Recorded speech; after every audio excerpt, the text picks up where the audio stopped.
제가 볼 때 그게 메토디즘의 공통점 같아요. 핵심은 체험입니다. 하나님이 여기서 뭐 성령 하나님께서 집단적으로 또는 개인적으로 나에게 아주 명백하게 느끼게 하는 역사입니다. 그리고 그것에 따라서 변화가 생깁니다. 그게 메토디즘의 핵심 같아요. 그런데 차이가 뭐냐 하면 이 로이드 존스는 칼빈주의이기 때문에 그것도 제가 볼 때 칼빈 자체의 그 이론을 100% 따랐다기보다는 그 후에 다시 정리된 웨스트민스터 신앙 고백에 기초를 둔 것 같아요, 이번요. 그래서 처음 예수 믿고 구원받을 때, 즉 칭의 중생인데 그것은 체험이라고 생각을 안 했던 것 같아요. 그래서 심지어는 뭐 조용한 구원, quiet salvation 또는 quiet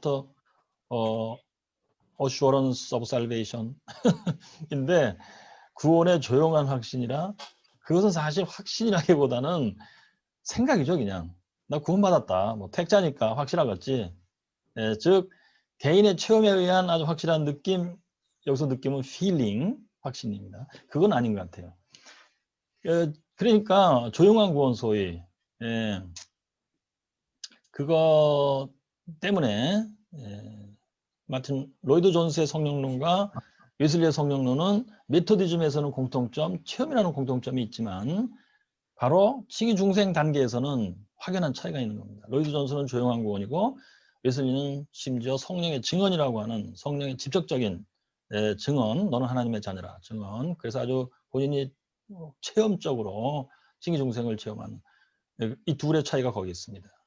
그러다 보니까 성령 세례라고 하는 체험을 중심으로 하는 하나님의 역사를 해석할 때에도 차이가 생겨요. 결국 로이드 존스는 성령 세례를 체험할 때 비로소 자각적인 확신이라는 단계로 올라가는 거예요, 소위 말하자면. 근데 웨슬리는 그런 구원의 확신의 자각 증세는 이미 칭의 증생 때 있었기 때문에 그 후에 성령 세례를 받을 때는 그걸 반복하는 게 아니고 한층 더 올라가다 보니까 그리스도의 완전을 체험하게 되었다. 이런 구조 같습니다. 예. 핵심은 그겁니다. 그래서 제가 원고를 보면서 읽어드리겠습니다. 자, 로이드 존스는 이제 20세기 인물인데, 뭐 성령 세례를 핵심으로 굉장히 열심히 그 설교를 했던 사람이죠. 이 설교를 했을 때 런던에서는 뭐 설교할 때마다 뭐 1000여 명 이상 넘게 모였다고 그러는데, 우리로서는 대형 교회로 비교한다면 어떻게 보면 보통이지만 거기서는 놀라운 사건이었던 것 같아요. 성령 세례를 가지고 그렇게 했답니다. 60년대. 그래서 이분은 이제 결국 성령의 증언이라는 개념도 이건 분명히 자각이거든요. 로마서 8장 16절. 그래서 이것을 칭의 중생 단계로 놓지 않고 성령 세례 단계로 중생 이후 성령 세례 받는 그 단계로 집어넣습니다. 성령의 증언까지도. 성령의 인치심도 이거 뭐 도장을 찍는다 확실하다 그러니까 역시 성령 세례로 집어넣습니다. 근데 나중에 또 웨슬리 할 때 말씀드릴 때 나오겠지만 웨슬리는 성령의 인치심은 성령 세례로 넣을 수가 있어요. 즉 그리스도의 완전을 말한다고 봤어요. 그러니까 근데 성령의 증언은 웨슬리 입장에서 볼 때는 칭의 중생을 받을 때 처음 예수 믿고 구원 받을 때 그때 받는 거라 자각증세로 그렇게 분류를 하게 돼서 비슷하면서도 다른 사건이 됩니다. 자, 그다음에 이제 존 웨슬리 자체는 뭐 18세기 인물이고 그분의 이제 체험과 가르침에 보면은 성령의 증언 뭐 뚜렷하게 나오고 그리스도의 완전 이건 평생 이분이 갖고 씨름했던 거고 그러면서 성령의 인치심이랄지 성령의 기름 부음이랄지 뭐 신약 성경 자체에 나오니까 웨슬리 시각에서 나름대로 이것을 분류를 했습니다. 성령의 인치심은 그리스도의 완전, 성령의 기름 부음은 성령의 내주로 보더라고요. 이분은 그러니까 이것은 칭의 중생 때부터 시작되는 거다 이렇게 보는 거예요. 예. 자, 그래서 결국 여기서 이제 이미 말씀이 나왔습니다만 성령 하나님의 역사인데 두 가지 종류가 나오게 돼요. 결국 그래서 예수 믿는 사람 누구나 다 예수 믿으면 보통 다 이제 성령의 역사가 이제 시작되고 뭐 있게 되고 막 이렇게 되는 그것을 ordinary works of the Holy Spirit 즉 일상적인 성령의 역사 ordinary 그리고 extraordinary 그것은 말하자면 비일상적인 비상한 역사다. 크게 이 두 부류로 이제 보통 나누더라고요. 웨슬리도 이 단어를 사용하고 그다음에 로이드 존스도 이 단어를 사용하고 그렇습니다. 근데 로이드 존스는 이제 일상적인 성령의 역사는 그러니까 대표적으로 성령의 내주하시는 역사예요. 소위 비유하기를 이슬비 같은 역사라. 예, 이슬비라. 그리고 성령 세례는 로이드 존스 같은 성령 세례는 엑스트라오디나리 비상한 성령의 역사라. 그래서 소낙비에 비유를 하더라고요. 그러면 이제 이슬비와 소낙비의 차이는 뭐냐면 이슬비는 조용하게 잔잔히 내리니까 본인들이 의식을 하긴 하지만 아주 비상하게 느끼는 건 아니고 일상적으로 조용히 그리고 지속적으로 일상생활에서 지속적으로 예. 그러니까 이제 보통 장로교에서는 성령의 역사를 얘기할 때도 되게 오디너리 월크스 일상적인 역사를 주로 얘기하는 것 같아요. 그리고 장로교 중에서도 특별히 고신 측에서는 엑스트라 오디너리 역사는 오늘날은 더 이상 아니다. 신약 성경에 있었지만 이렇게 하시는 것 같아요. 성령 세례를 구태 오늘날에는 있지 않은 걸로 또는 예수 처음 믿고 죄사함 받을 때 이미 주어진 것으로 그렇게 보시는 것 같아요. 그래서 엑스트라 오디너리 워크는 장로교 쪽에 칼빈주의 쪽에 어떤 일단의 교단에서는 상당히 약화된 그런 것이 아닌가라는 느낌이 있습니다. 그래서 이제 칼빈주의자인 로이드 존스가 성령 세례를 그렇게 강렬히 강조했을 때 비난을 많이 받은 것 같아요. 소위 순복음교회냐 너는 이런 식으로 비난을 받은 것 같기도 합니다. 그리고 그 웨슬리는 처음에는 오디너리 역사를 주로 많이 봤던 것 같아요. 재밌게도. 그래서 읽다 보면은 웨슬리 설교 읽다 보면 1744년에 쓴 성경적 기독교라는 게 있어요. 상당히 초기에 쓴 건데요. 이때는 엑스트라 오디나리하고 오디나리 역사를 두 개를 비교를 잠깐 합니다. 거기서. 근데 엑스트라 오디나리 역사는 뭘로 봤냐면 은사 쪽으로 많이 봤어요. 병 고침의 은사랄지 또는 특별히 뭐예요?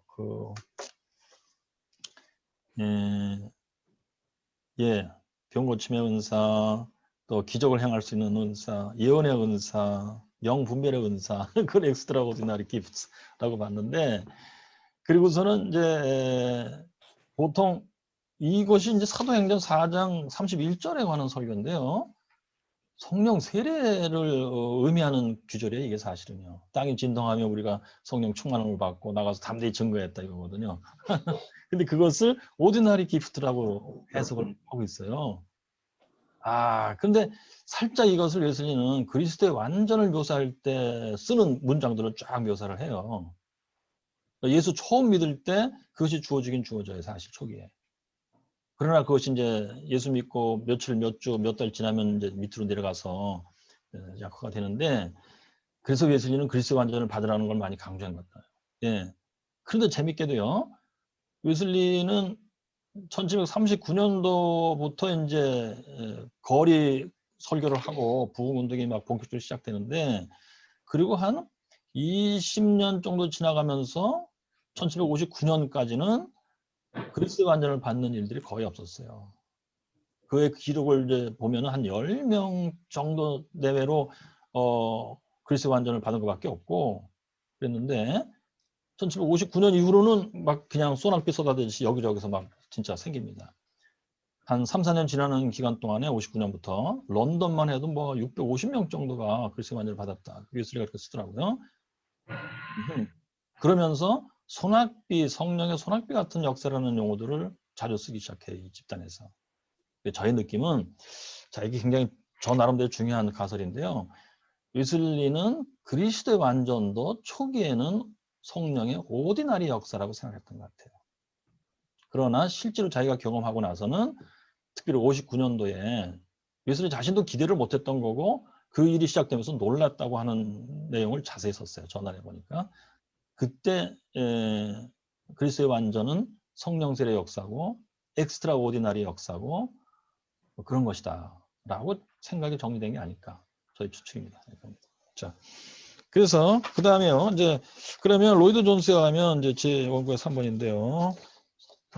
이제 성령의 그 내주의 역사는 일반적인 성령 역사고 성령 세례, 성령의 인치심, 이런 것들은 다 성령의 증언, 이런 것들은 성령의 비상한 역사다 이렇게 이제 본 겁니다.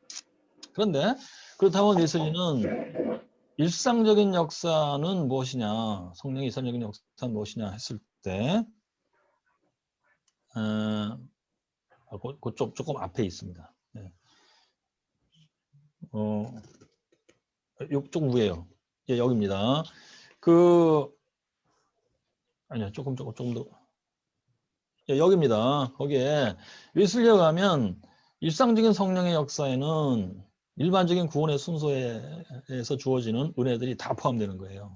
왜 그러냐면요, 제가 볼 때 웨슬리의 설교, 우리 자신의 구원을 이름에 관하여 라는 설교에 쓰기를 이렇게 써 있어요.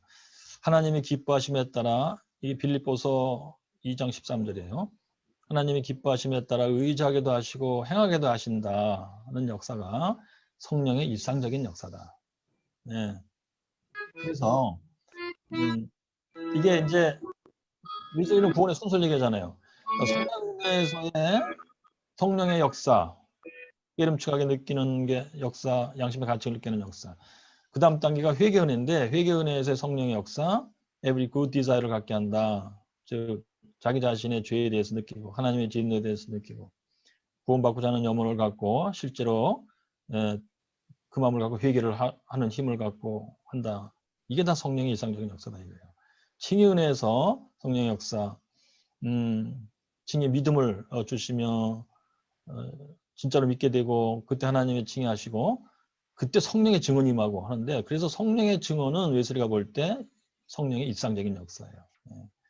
그 후에 이제 그 성화 단계로 들어가서도 남아있는 죄에 대한 깨달음, 성화의 믿음을 받는 거, 성령의 증언이 동행하는 거, 이런 것이 다 성령의 일상적인 역사다 이렇게 봤던 것입니다. 그리고 이제 결국 좀 아까 앞에서 말씀드렸습니다만 성령의 비상적인 역사, 비일상적인 역사는 대표적으로 그리스도의 완전을 받는 역사인데, 웨슬리는 이것을 성령 세례라고는 절대 안 불렀어요. 참 재밌게도. 심지어 1759년 이후 그리스도의 완전을 받는 사람들이 막 여기저기 막 생겼을 때, 그때 이제 웨슬리의 최측근인 이제 그 플래처라는 사람이요. 그 사람이 이걸 우리 성령 세례라고 부르자라고 제안을 해요. 그때 웨슬리는 그걸 거부합니다. 이유는 제가 아직 못 찾았어요. 문서에 나와 있는 일은 못 찾았어요. 그런데 제 추측은 이렇습니다. 그때 이미 로이드 존스가 제대로 본 바와 같이 같은 메토디스트인데 칼빈주의자들이요. 저 웨일즈 지방에 주로 있는 그들이 성령 세례라는 단어를 이미 사용하고 있었던 것 같아요. 그러면서 그것을 받고 이들은 부흥의 역사가 막 일어나고 하면서 특별히 설교자들의 능력 있고 담대한 설교 같은 거, 그걸 성령 세례라고 불렀던 것 같아요. 그런데 웨슬리 집단은 성령 세례를 역시 하나님의 역사 성령 세례를 받았는데 자기들은 그것을 그리스도의 완전을 받는 형태로 나타났단 말이에요. 그래서 이걸 성령 세례라고 부르면 혼돈이 올 것 같아서 웨슬리는 그걸 거부하고 성경에 나오는 용어대로 이것을 우리는 완전이라고 부르는 게 맞다. 그래서 그리스도의 완전이라는 용어로 불렀던 것 같아요.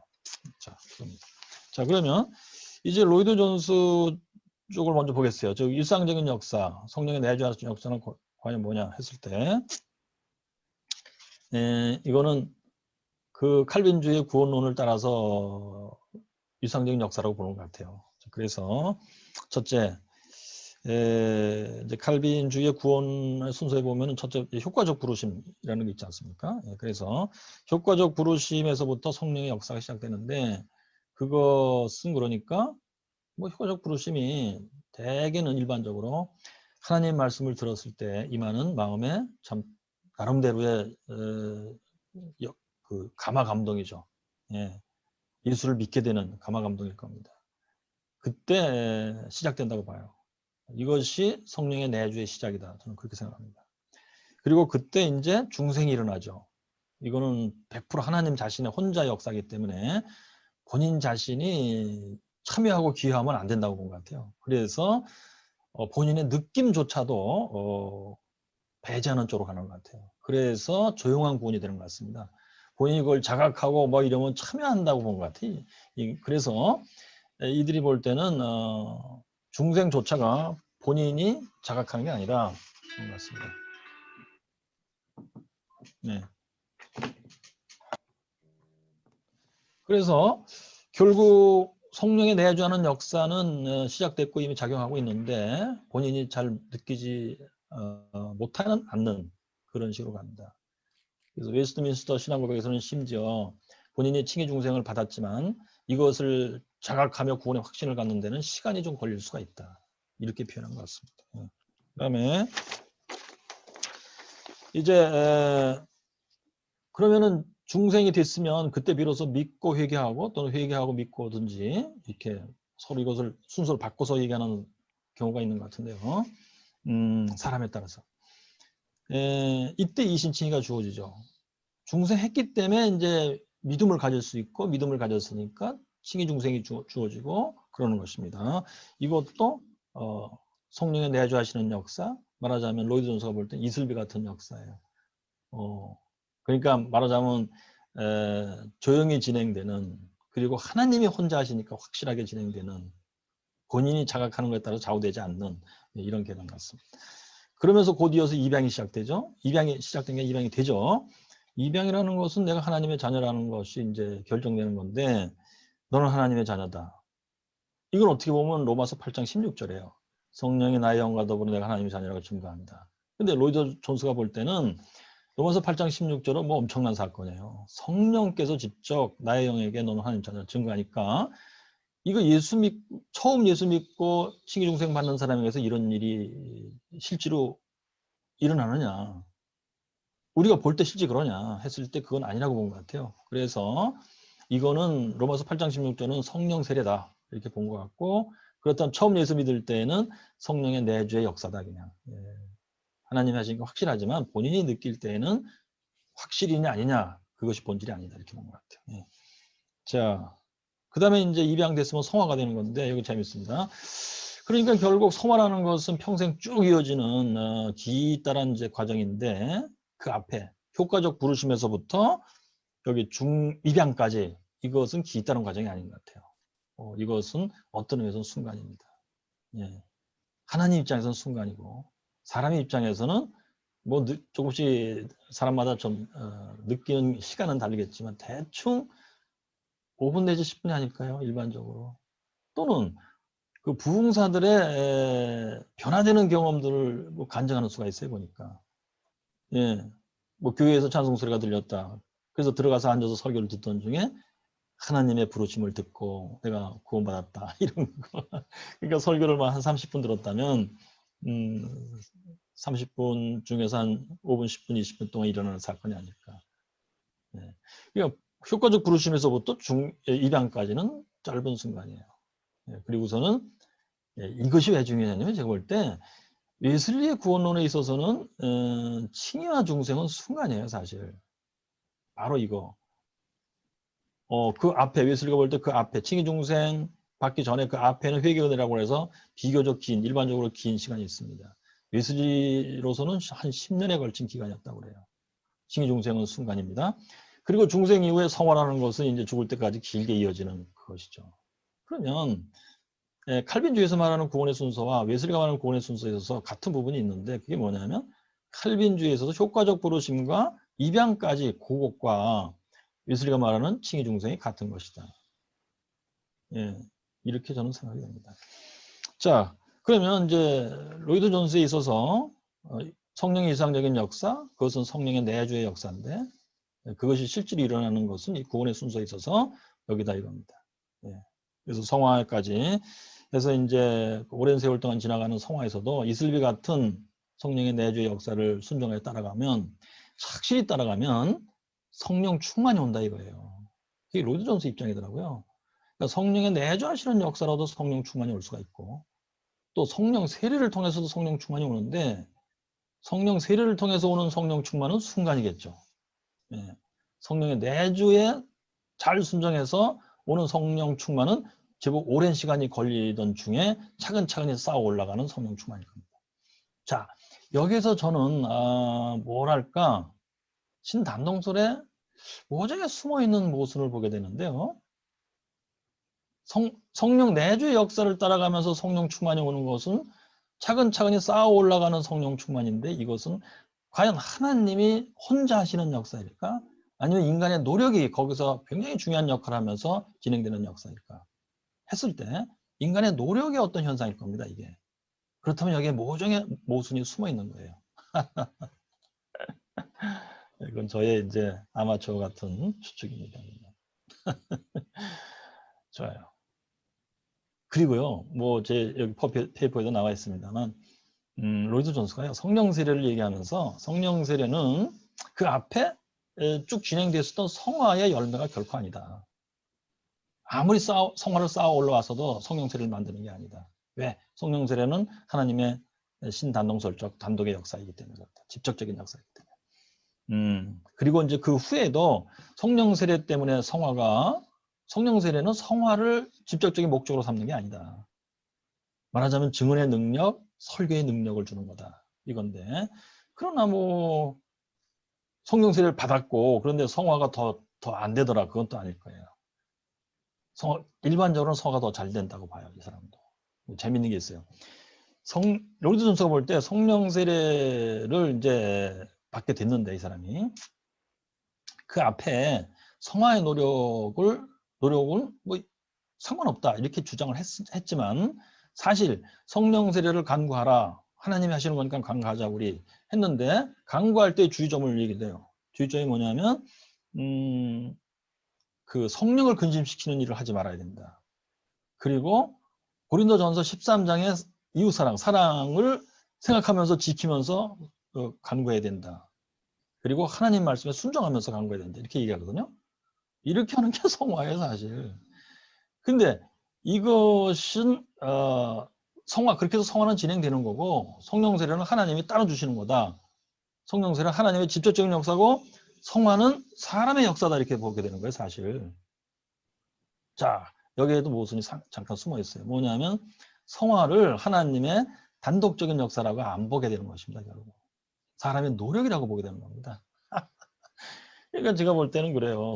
로이드 존스는 성령 세례는 진짜 하나님의 단독적이고 직접적인 엄청난 역사야. 이걸 강조하다 보니까 그 앞에 성화의 노력은 이건 인간적인 역사야.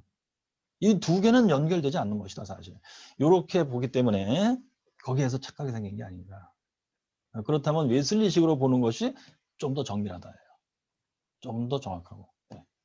좋아요. 아무튼 자, 그러면 로이드 존스의 이제 그 성령 세례 역사에 대해서 조금만 더 관찰해 보겠습니다. 이거는 이제 이분은 사도행전에서 결국 집중적으로 보게 됩니다. 사도행전. 그래서 이제 뭐 예수님이 사도행전 이제 1장 5절에서 약속하셨고, 그러니까 이제 몇 날이 못 돼서 아버지 하나님이 약속하신 대로 너희들이 성령의 세례를 받을 것이다. 기다려라. 이거였고, 그 다음에 이제 사도행전 2장 1절에서 4절까지 제자들이 기도하는 가운데 성령 세례를 받았다 이거예요. 근데 거기에 성령 세례는 단어는 안 나옵니다. 성령 충만을 받았다 이렇게 돼 있죠. 근데 그러니까 뭐예요? 성령 세례를 받고 결과를 표현한 거죠. 여기서 알 수 있어요. 성령 세례를 받으면 누구나 다 예외 없이 성령 충만이 된다. 그겁니다. 그 다음에 이제 사도행전 2장 33절에서 베드로가 설교하는 가운데 설명을 하죠. 이게 뭐냐? 아버지가 예수를 오른손으로 높이심에, 이게 뭐냐면 승천하여 하나님 우편에 좌정하시다 이거죠. 그 예수님이 아버지에게 허락을 받아서 성령을 우리에게 물 붓듯이 부어준 것이다. 예, 이게 성령 세례의 아주 정확한 공식적인 표현입니다. 그렇죠. 그러니까 성령 세례는 아버지 하나님이 약속하신 거고, 그 다음에 예수 그리스도, 승천하여 하나님 우편에 계신 예수 그리스도께서 성령을 우리에게 물 붓듯이, 그러니까 아웃포어링, 한순간에 막대한 분량으로 성령을 부으시고, 그래서 성령이 그 사람에게 임하시고 라는 사건이다 이거죠. 오케이. 제가 볼 때 그 로이드 존스가 이것을 아주 굉장히 예리하게 잘 파악했다고 생각이 됩니다. 그다음에 그래서 성령 세례는 중생 이후에 임하는 것이다. 이걸 로이드 존스는 대단히 강조합니다. 특별히 이 사람은 중생을 조용한 구원이라고 봤기 때문에 우리의 신앙생활에 있어서 성경을 본즉 조용한 구원으로만 쭉 가는 게 아니다. 성령 세례라는 게 있고 성령 세례는 반대로 엑스트라 오디나리, 즉 비상한, 특별히 비상한 할 때 임하는 방식도 비상하지만 그 체험한 내용, 하나님의 그 사랑, 뭐 엄청난 사랑을 엄청난 분량으로 아주 막 그야말로 드라마틱하게 어떻게 보면 황홀하게 체험하는, 그래서 그것을 받은 사람의 얼굴빛까지도 달라지는 이런 것이 아닌가. 그 로이드는 그렇게 봤던 것입니다. 그 다음에 예, 그래서 3번 성령 세례는 지극히 자각적인 체험이다. 예, 그러니까 이걸 자각 못할 수가 없다. 예. 그리고 4번 아까 말씀드린 성령 세례는 성화의 열매가 아니다. 그 이유는 그겁니다. 예, 하나님의 단독적이고 직접적인 역사로 이제 설명하기 위해서 그 앞에 있던 인간의 노력으로 살짝 본 그 성화라는 것의 열매가 아니다. 이렇게 해버린 겁니다. 그 다음에 그래서 그 성령 세례 받고 나서도 성화가 직접적인 목적은 아닌 것이다. 예. 왜 하나님이 단독적으로 성화는 무조건 인간의 노력에 보니까 이 사람은. 그러니까 성령 세례 받고 난 후에도 성화하는 것은 인간의 노력이라는 거다. 이렇게 돼버린 거예요. 아, 이것이 제가 볼 때는 그 신단동설의 이론에서도 잘 안 맞고, 그리고서는 실제로 성령 세례를 받고 증언의 능력, 설계 능력이 이제 생겼다고 치고요. 그랬을 때 성화라고는 직접 관련이 없다 해버리면 실적으로 어떤 일이 일어나느냐. 설교는 잘하는데 성화에 있어서는 별로다. 좀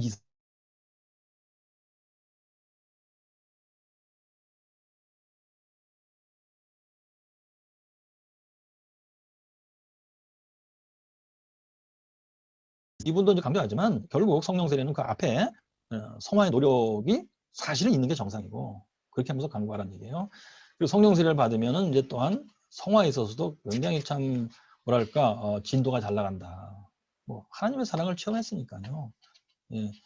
이렇게 얘기를 하는 바 여기에 이분의 고민이 있어요. 즉 뭐냐, 칼빈주의의 그 구원론 신단동설 사고방식 이걸 중심에 놓았기 때문에 성령 세례는 하나님의 단독적인 역사, 직접적인 역사로 이제 본 것이고, 그 다음에 이제 성화의 노력을 앞 뒤에 사실은 하자 주장인데 이게 메토디즘이에요. 예. 그러니까 이분은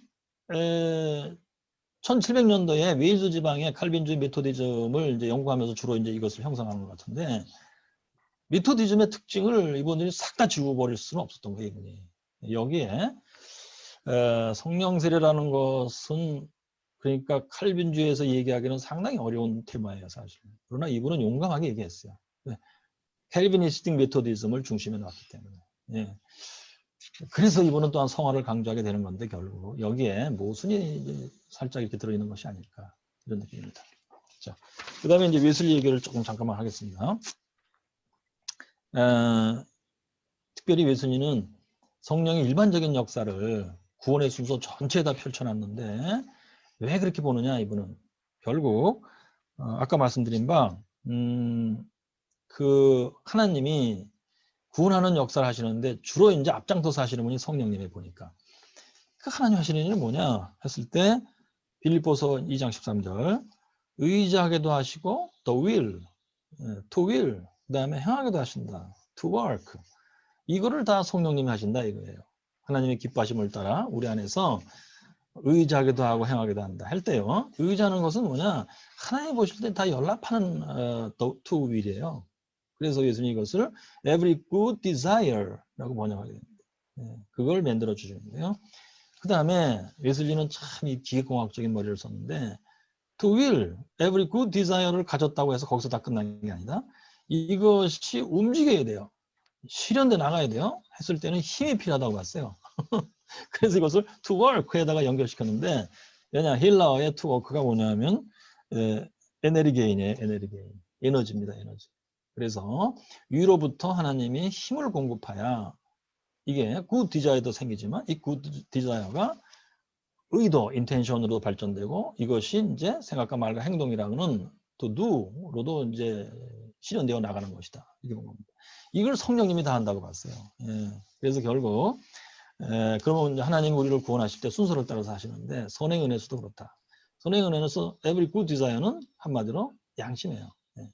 뭐 선한 양심이든 양심의 가책이든 다 선한 겁니다. 하나님 보실 때. 그것도 성령님이 만들어 주시고 그것을 obey, to obey the conscience, 양심에 복종하라. 예수리가 강조하는데 양심에 내가 복종했다고 쳐요. 그래서 힘이 공급돼서 그렇게 되는 거다 이거예요. 예. 그럼에도 불구하고 선행의 은혜는 이제 사람들이 이제 일시적이다, 잘 잊어버린다, 부인하기까지 한다 함으로 그 정도 선에서 끝나는 거죠. 그러다 이제 회개 은혜 단계로 이제 들어가게 되는 사람은 거기서도 이제 every good desire를 갖게 하는 것도 성령의 역사. 회개 은혜에서 every good desire는 뭐냐면 내 영혼이 부패했다. 그거를 깨닫고 이건 나쁘다. 부패한 건 나쁘다. 이것도 선한 거예요. 그리고 여기서는 벗어나고 싶다. 선한 디자이어죠. 그것도 성령님이 주신다는 거예요. 그러면서 이제 이것을 가지고 벗어나고 싶으면 이제 행동으로 옮겨야 되는데 그게 죄를 버리며 또 죄를 버리며 마이너스. 그 대신에 하나님이 명령한 것을 이제 실천하기 시작하며 그게 은혜의 수단들이죠. 은혜의 수단들을 이제 사용하다, 실행하기 시작하며 이것도 이제 위에서부터 주는 힘으로 이제 한다 했는데 이것도 성령님이 주시는 힘이다 이렇게 본 겁니다. 예, 그리고 그 다음에 이제 회개 은혜를 그렇게 쭉 갔으면 하나님 기뻐하실 때 칭의 은혜를 주신다 이렇게 했는데 칭의 은혜는 하나님 믿음을 주시고 내가 그 믿음을 받았을 때 약속대로 하나님이 칭의하시며 그 다음에 나를 거듭나게 하시며 이건데요. 결국 거기서 every good desire가 뭐냐면 믿음을 받기를 원하는 거예요. 칭의 은혜가 막 주어주실 때 주여 내가 믿나이다 믿음을 주시옵소서 하는 기도가 올라가죠. 그때 하나님이 믿음을 주신다고 한다면 그 good desire가 실현돼 버리는 거예요.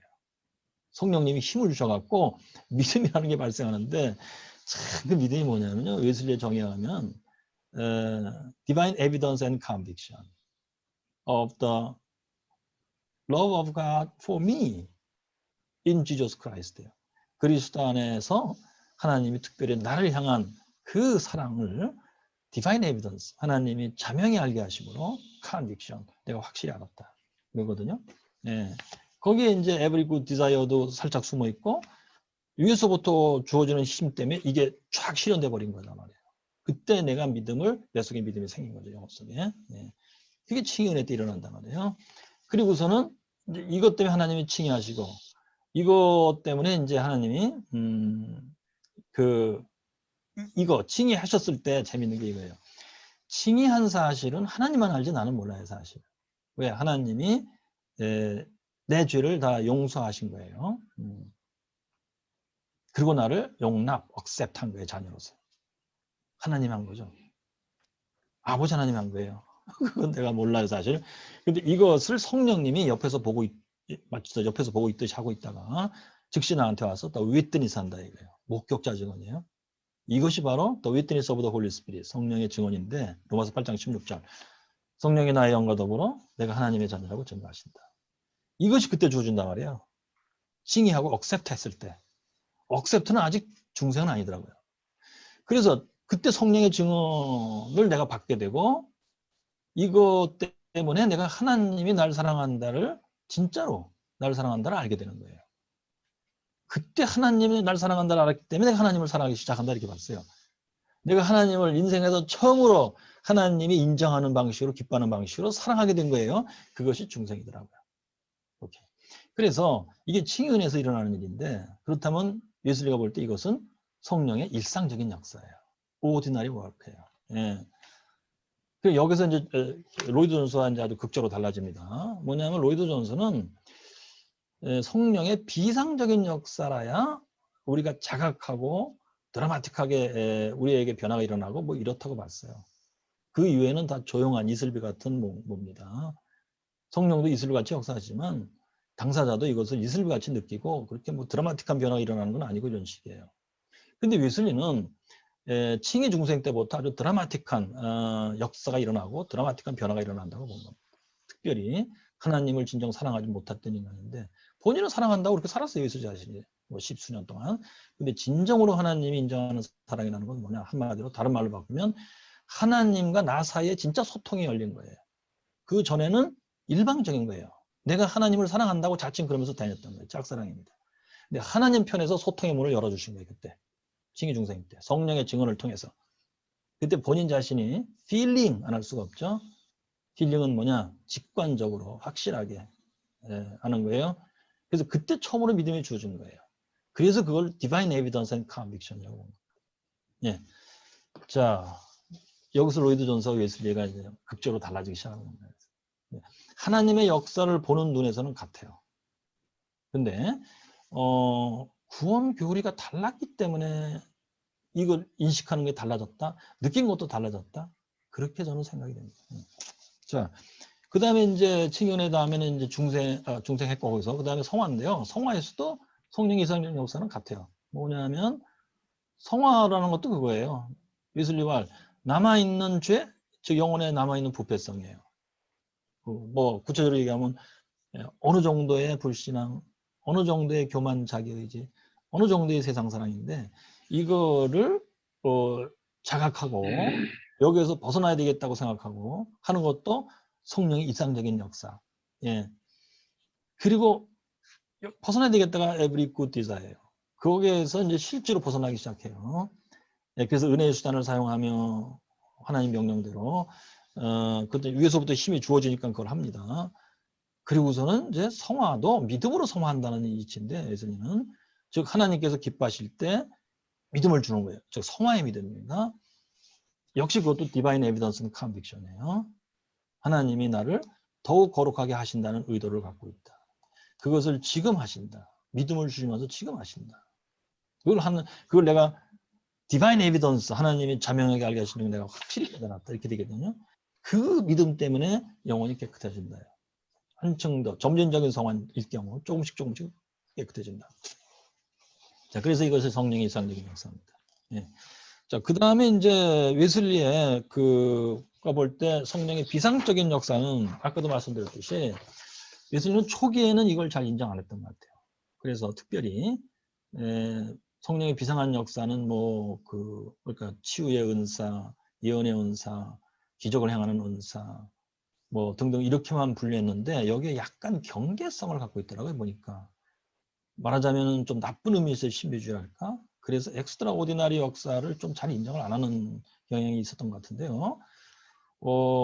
아까 말씀드린 대로 1759년 이후로 본인 자신도 예측 못했고 계산 못했고 재밌는 게 말이죠. 1950년 무렵부터 웨슬리의 그 부흥운동은 침체기로 들어간다고 생각이 돼요. 제가 볼 때. 한 10년 동안 거의. 예. 그러면서 그때 웨슬리가 8년 동안 설교를 한 편도 안 쓰더라고요. 그때 뭐 그냥 놀았다가 아니고요. 그 전에 쓴 설교만 가지고 이제 설교했던 것 같은데 8년 동안 쓴 설교가 없어요. 그리고 그 기간 동안에 결혼을 합니다. 또. 결론적으로는 좀 좋지 않은 실패한 결혼. 글쎄요. 사람의 입장에서 볼 때는 실패한 결혼이고 하나님 입장에서 보실 때는 의도적인 결혼인데 좋아요.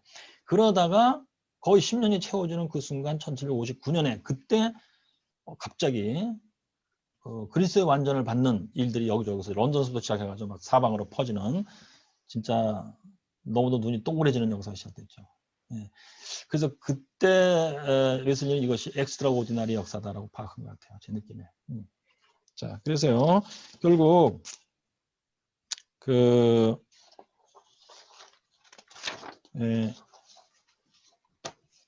시간이 많이 돼서 제가 그냥 여기 읽어드리겠습니다. 첫째로 웨슬리가 볼 때 성령의 비상한 역사는 그리스도의 완전, 다른 말로 완전 성화의 역사인데 이것은 순간에 임합니다.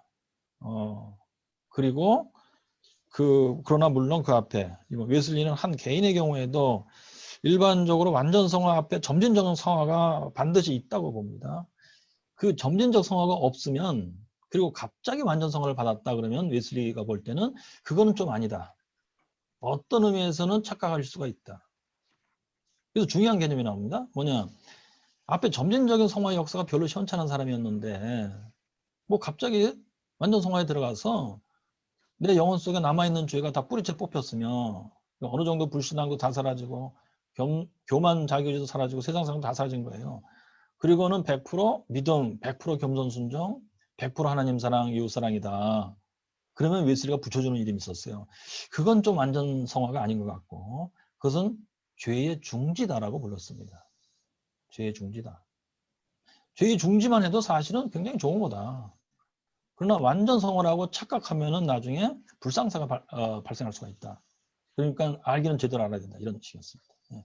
그래서 웨슬리는 점진적, 완전 성화 앞에 점진적 성화가 반드시 있어야 되고, 그것이 있고 나서 완전 성화를 받아야 건전한 것이다. 이렇게 봤던 것 같아요.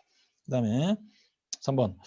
완전 성화 다음에는 그럼 이제 성화가 멈추는 것이냐, 완성됐습니까? 그게 아니고, 오히려 완전 성화를 받은 이후에 성화는 더 잘 진행이 된다 그랬습니다. 저도 처음에 이 개념 잘 이해 못했습니다. 왜 그러냐면요. 완전 성화라는 건 뭐냐? entire love라고도 표현하는데, 또는 pure love라고 표현하고요. 즉 영혼 속에 하나님 사랑, 이웃 사랑. 더 중요한 게 하나님 사랑이에요. 하나님 사랑으로만 채워져 있다는 뜻이에요. 그러니까 하나님 사랑하고 이질적인 것들은 하나도 들어있지 않다는 뜻입니다. 예. 그런데 그 이후에도 성화가 좀 더 잘 진행된다고 봤다면 그건 무엇이냐? 영혼을 오직 사랑으로만 채우고 있는데 그 사랑의 밀도가 점점 더 높아진다는 뜻입니다. 그래서 웨슬리는 굉장히 재밌는 표현을 하는데요. 또 우리가 숨을 다하여 이제 완전 성화 상태에 있던 사람이 숨을 다하여 이제 죽었다고 쳐요. 그리스도 옆에 가 있겠죠. 그런 후에 이제 어느 때 예수님의 재림이 있고 마지막 심판이 있고 하면 이제 영생이라는 표현된 그 단계로 들어가겠죠. 영화로 했을 때 그 우리가 몸을 벗고 내가 완전해진 영혼의 상태인데 몸을 벗고 이제 그리스도 곁에 가 있게 됐어요. 그럼 거기서도 나의 영혼은 계속 사랑 안에서 자라난다고 봤습니다. 왜 그러냐면 그 믿음에서 사랑이 나온다 이거든요. 믿음에서 사랑 나오고 사랑이 이제 커지는 거예요. 그렇다면 내가 몸을 갖고 있기 때문에 하나님이 믿음 주시고 믿음이 더 커지는 것도 쉽지는 않아요. 뭐 그것이 진전은 돼도. 그렇다면 몸을 벗어버리고 그리스도 곁에 가 있다면 내가 영혼의 상태만 있다면 훨씬 더 잘 이 하나님에 대해서 더욱더 알게 되는 겁니다. 그렇다면 이 하나님에 대한 사랑이 더욱더 자라는 것이다. 이렇게 본 겁니다. 그래서 믿음에서 사랑 나온다 하는 이 공식을 웨슬리는 굉장히 철저히 준수를 했다. 볼 수 있습니다. 네, 좋아요. 네, 그래서 완전 성화를 받은 이후에도 당연히 성화는 계속 진행되는 것이다. 이겁니다. 자, 그 다음에 또 얘기했어요. 완전 성화를 받았다면 이게 평생 가느냐? 그게 아니고 웨슬리 표현 한 번 이상 이것을 상실하고 다시 받고 한 번 이상 상실하는 것은 비일비재하다. 그것이 오히려 정상이다. 그 후에 완전을 또 반복적으로 받을 수가 있다. 이것을 몇 번 반복한 후에 견고해진다. 이렇게 표현했더라고요. 네. 그렇다면 완전 성화라고 하는 것은 한 번 받고 계속 가는 건 절대 아니다. 반드시 한 번 이상은 상실한다. 그리고 그 후에 다시 받는 경우도 있다. 좋아요. 근데 제가 제 자신이 이제 다른 분들의 간증을 들었을 때 웨슬리가 말한 이 공식대로 진행된 분이 한 분 계셨는데 그분이 이병돈 목사였습니다. 그분의 간증 들었더니 그래요. 완전 성화, 제가 볼 때 그걸 성령 세례 받으시고 글쎄 완전을 받으셨던 사건인데 그분이 그러시더라고요. 이것을 내가 받고 교회가 배가로 증거됐다. 그런데 그 후에 내가 10년 간격으로 이것을 2번 더 경험했고 그럴 때마다 교회가 배가로 증거되었다. 그러시더라고요. 저는 이제 그때 이제 그 성령 세례 공부를 많이 했고 이제 그 대학원에서도 여러 차례 강의를 한 후였거든요. 제가 들으면서 이것이 바로 성령 세례였구나. 그리고 메토디스트 입장에서는요. 이것은 그리스도의 완전을 주는 뭐예요. 네, 그렇습니다. 자, 그 후에요. 그 다음에 이제 제가 이 두 분 로이드 존스와 웨슬리를 좀 비교해 보겠습니다. 우선 이 두 사람의 이제 성령 세례 개념, 뭐 성령의 역사, 일상적인 역사와 비상한 역사에서 특별히 중요한 게 성령 세례인데 이 성령 세례 개념에서도 나타나는 바 메토디즘의 성령론이 뭐였는지를 볼 수가 있어요. 보니까 네, 그 핵심은 무엇이냐? 이겁니다. 하나님은 이게 이제 체험이라고 할 수 있는 건데요. 메토디즘은 사실 웨슬리가 가면 일상적인 성령의 역사도 다 체험이에요. 본인이 자각합니다. 그리고 성령 세례 또는 그리스도의 완전, 이것은 더욱 강렬하게 체험을 합니다. 그러면 체험이라는 단어 자체가 무엇이냐면 하나님이 성경에 약속하신 그것이 뭐가 됐다? 그 약속 좋은 건데 그것을 시간과 장소를 초월하여 오늘날에도, 그리고 바로 나에게도 하나님이 직접 손수 전능의 능력으로 실현해서 나에게 주시고 내가 그것을 리시브를 해서 누린다는 뜻이에요. 그게 체험입니다.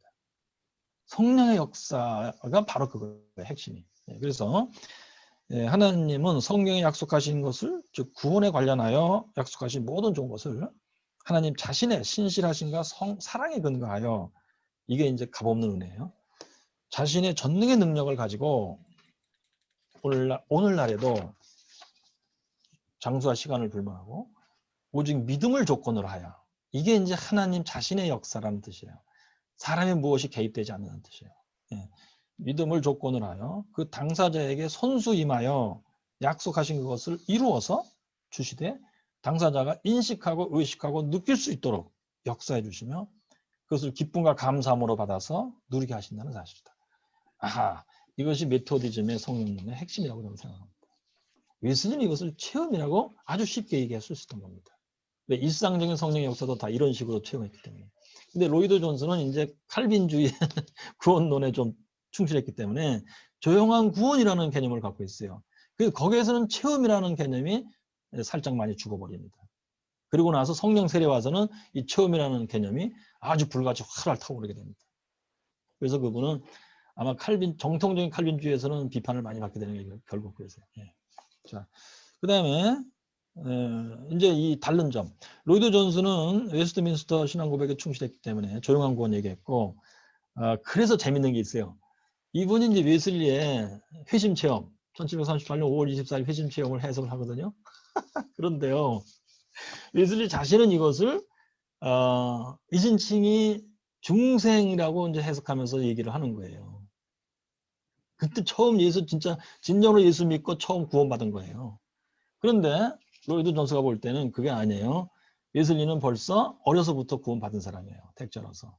그리고 5월 24일 체험은 성령 세례의 체험이라고 해석을 해버렸어요. 그럼 이게 뭐가 되느냐. 웨슬리가 살아나와서 그 글을 읽었다면 그냥 기가 막힐 거예요. 로이드 존스가 볼 때 웨슬리는 성령 세례 체험한 건 맞는데 5월 24일 신학적인 그 이론이 잘못돼 갖고 그것을 칭의 중생의 체험이라고 잘못 해석했다 이거예요. 이건 조금 심각한 문제입니다. 웨슬리가 신학적으로 정리 안 된 인간이다 이렇게 봅니다. 이건 저는 반대입니다. 자, 그렇다면 여기에서 이제 갈립니다. 웨슬리가 맞냐, 로이드 존스가 맞냐 이거예요. 결국 둘 중에 하나가 맞겠죠. 좋아요. 그 다음에 그런데 이제 문제가 있더라고요. 제가 이제 웨슬리 회심 주간에 이제 여기저기 다니면서 특강도 하고 했는데요. 우리 감리교 목사님들 중에도 로이드 존스의 책을 읽으신 분들이 꽤 계세요. 그래서 웨슬리의 5월 24일 회심 체험을 성령 세례 체험이라고 알고 있는 분들이 꽤 있더라고요. 참 안타까운 일이었습니다. 좋아요. 예, 교수님 이제 어떻게 마무리를 좀 해주셔야 될 알겠습니다. 제가 이제 마무리 짓겠습니다. 네. 그래서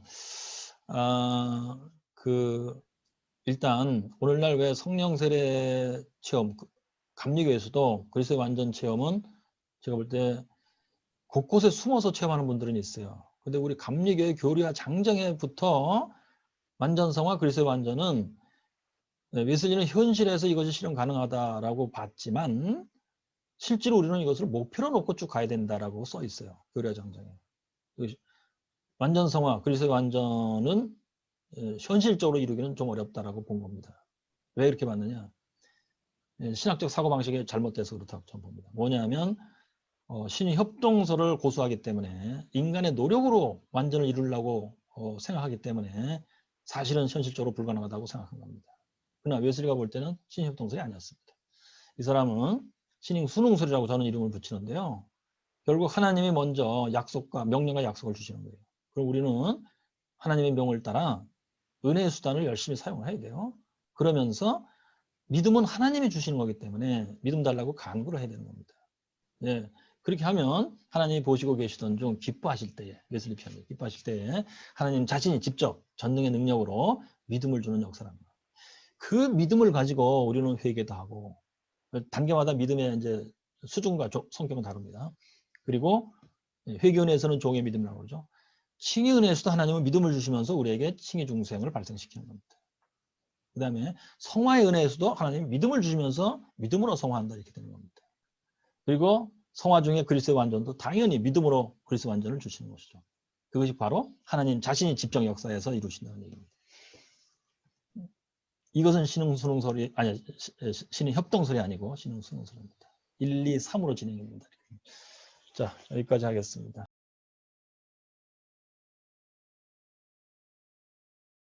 일단 우리 장기영 박사님께서 조금 많은 내용을 준비하셨는데 간략하게 좀 논찬을 해주시고 우리가 플로어에서 굉장히 중요한 주제에 대해서 발제를 하셨고 더구나 로이 존스까지 우리가 욕심을 부려서 들어와 있기 때문에 좀 너무 큰 주제를 다뤘구나 하는 생각이 드는데요. 한번 이제 향후 한 20분 내외에서 우리가 한번 전체적으로 보도록 하겠습니다. 우리 장경 박사님께 논찬을 듣도록 하겠습니다. 예, 교수님 훌륭한 강의 감사드립니다. 네. 그 모건대학교에서 웨슬리 수업을 받은 학생들이 그 웨슬리 수업 시간이 부흥회처럼 은혜 받는 시간이었다고 다들 말하는 것을 많이 들었습니다. 지금 강의에서도 그런 것을 느꼈습니다. 네. 먼저 이제 논찬문에는 적혀 있지 않지만 용어의 정의를 위해서 짧게 좀 언급하고 싶은 내용은 웨슬리 같은 경우 성령론적인 세 가지 표현, 성령을 받는다, 성령 충만하게 된다, 성령 세례를 받는다, 이 모든 표현을 배타적으로 완전성화에만 사용하지는 않고 칭의와 중생에도 이런 표현을 사용했었습니다. 왜 그렇게 했느냐에 대해서 케네스 콜린스와 허버트 맥고니걸 교수의 글에 보면요, 19세기 성결운동가들이 칭의와 중생을 폄하하면서 칭의와 중생으로는 승리하는 삶을 살 수 없다, 그것 가지고는 안 된다, 이렇게 표현을 많이 했기 때문에 그런 오해를 웨슬리는 피하기 위해서 mere justification, mere regeneration, 겨우 그것 갖고는 안 된다, 이런 표현을 웨슬리는 원하지 않고 칭의 중생에서도 이미 죄를 이길 만한 충분한 능력이 주어지기 때문에 칭의와 중생을 폄하하지 않게 하기 위해서 성령 받는다, 성령 세례 받는다, 성령 충만 받는다를 완전 성화에 분명하게 썼지만 그거에만 한정짓지 않고 칭의 중생에도 썼다. 이것이 학자들이 중요하게 다룬 논문들이 있습니다. 예, 그 부분을 언급하면서 웨슬리도 성령 세례라는 표현을 완전 성화에 적용해서 썼다는 점을 가지고서 이제 용어를 통일시켜 놓고 이야기를 하도록 하겠습니다. 지금 노년의 웨슬리는 메소디스트 단체가 없어지는 것은 염려하지 않았지만 더 이상 성결의 중요성을 외치지 못하는 유명무실한 단체가 되는 것을 염려했습니다. 그런데 그의 우려가 현실이 되어서 1994년 웨슬리안 교단 지도자 키스 드루리 박사는 기독 성결 연맹 대회에서 성결운동은 죽었다 이렇게 선언을 했고 1999년에 나사렛 신학자 리처드 테일러 박사도 왜 성결운동은 죽었는가 이런 논문을 썼습니다. 웨슬리 학자 케네스 콜린스 교수도 동일한 논문을 쓴 적이 있습니다. 다들 메소디스트 단체는 남아있지만 성결운동은 죽었다고 분석한 것이죠. 그 성결운동이 소멸된 다양한 원인들은 참 다양하게 분석하고 있는데 그 중에 하나가 하워드 스나이드 박사의 경우 웨슬리의 메소디스트 운동이나 19세기 필 팔머의 화요 성별회 같은 경우는 신자의 삶을 아주 깊이 있게 다루면서 회개와 신앙, 거룩한 삶으로 이끌어줄 수 있는 그런 은혜의 방편을 아주 잘 활용한 데 비해서 미국 남북 전쟁이 끝난 후에 성결운동의 방식이 단기간에 캠프 집회 방식으로 바뀌면서 그전에는 신학적으로 모든 분야를 아우르고 인간의 전인적인 변화를 노력했던 그런 성결운동의 방식이 이후에는 단기간의 성령 체험의 방식으로 바뀌면서 그것이 신학적인 축소 또 황홀경적인 체험으로 추구하는 성령론적인 개념으로 축소된 것도 그 중에 하나의 원인이다. 이렇게 보았습니다.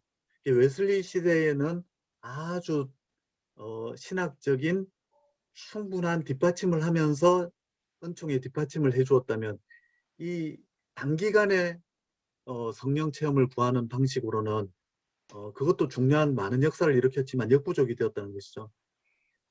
그런데 지금 문제는 이제는 그런 캠프 집회 방식의 성결 추구조차도 충분히 이루어지지 않고 있다. 그리고 더 나아가서 웨슬리안 목회자들이나 신학생들, 신자들도 더 이상 제2차적인 은혜를 추구하지 않고 그냥 예수 믿으면 구원받았고 성령 세례 받았고 그냥 계속해서 충만하기만 하면 된다라고 하는 칼빈주의 개념을 가지고 있는 경우가 많다는 것입니다.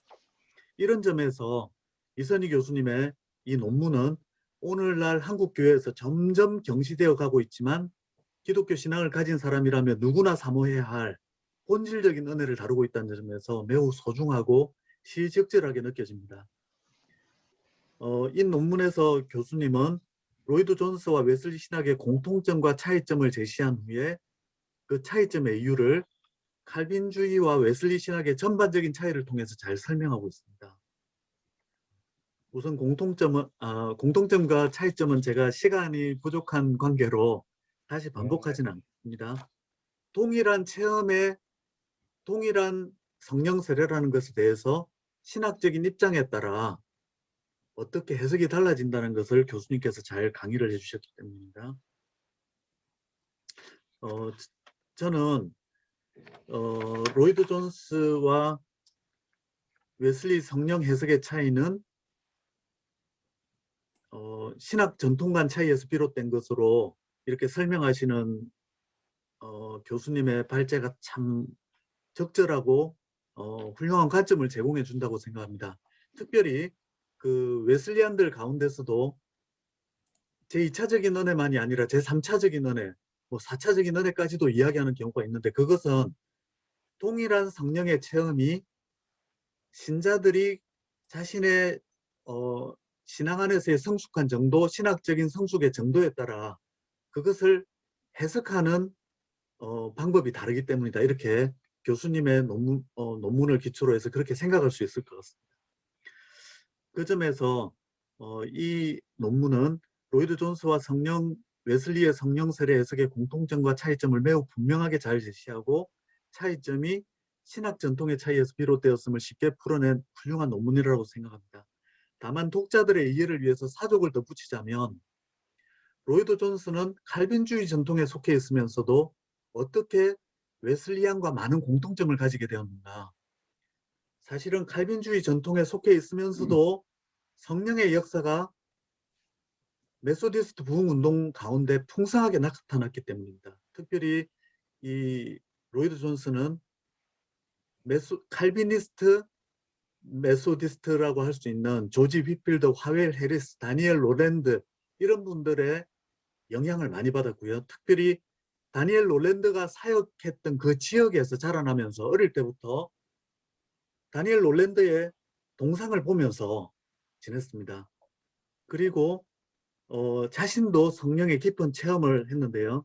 이안 머레이의 로이드 존스의 성령 체험 로이드 존스 전기에 보면 로이드 존스의 성령 체험에 대해서 아주 잘 묘사하고 있습니다. 이 부분은 지금 나오는 부분에 나와 있는데 이 부분은 그냥 시간상 지나가도록 하겠습니다. 이렇게 보면 로이드 존스가 칼빈주의 전통에 속해 있으면서도 칼빈주의 전통을 어느 정도 벗어날 수 있는 이런 식견을 가지게 된 것은 하나님의 섭리와 또 자신의 체험 이런 것들에 서 비롯된다 이렇게 보고 볼 수 있겠습니다. 로이드 존스 목사님은 어떤 방식으로 칼빈주의 성령론을 극복하는가? 칼빈주의 성령론은 예수 믿을 때 구원받고 그 이후로는 성령 세례, 2차적인 경험의 성령 세례는 없다 이렇게 가르칠 뿐만 아니라 오순절은 역사 속에서 이전 시대와 이후 시대를 구분짓는 반복 불가능한 그런 유일무이한 사건이다. 이렇게만 해석하고 그것이 이후의 신자들에게 반복된다고 가르치지 않습니다.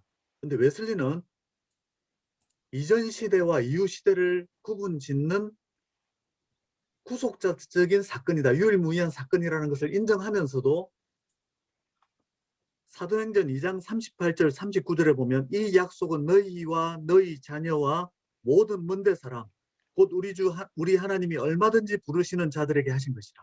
이 성령 세례를 주시겠다는 약속은 유의 모든 자들에게도 주신 약속이라는 말씀에 기초해서 이 오순절은 단지 유일무이한 반복 불가능한 사건이 아니라 이 사건 이후로는 모든 믿는 자에게 동일한 은혜가 체험되는 시대를 열어놓는 사건이다.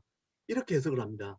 그렇기 때문에 이 오순절 이후로는 사도들이 경험한 것과 같은 성령 세례를 누구나 경험할 수 있는 그런 시대를 열어놓기 때문에 개인의 신앙의 과정에서도 누구나 체험할 수 있는 것으로 그 오순절의 의미를 역사적 사건으로만 제한하지 않고 모든 신자에게 열어놓는 그런 해석을 하게 됩니다.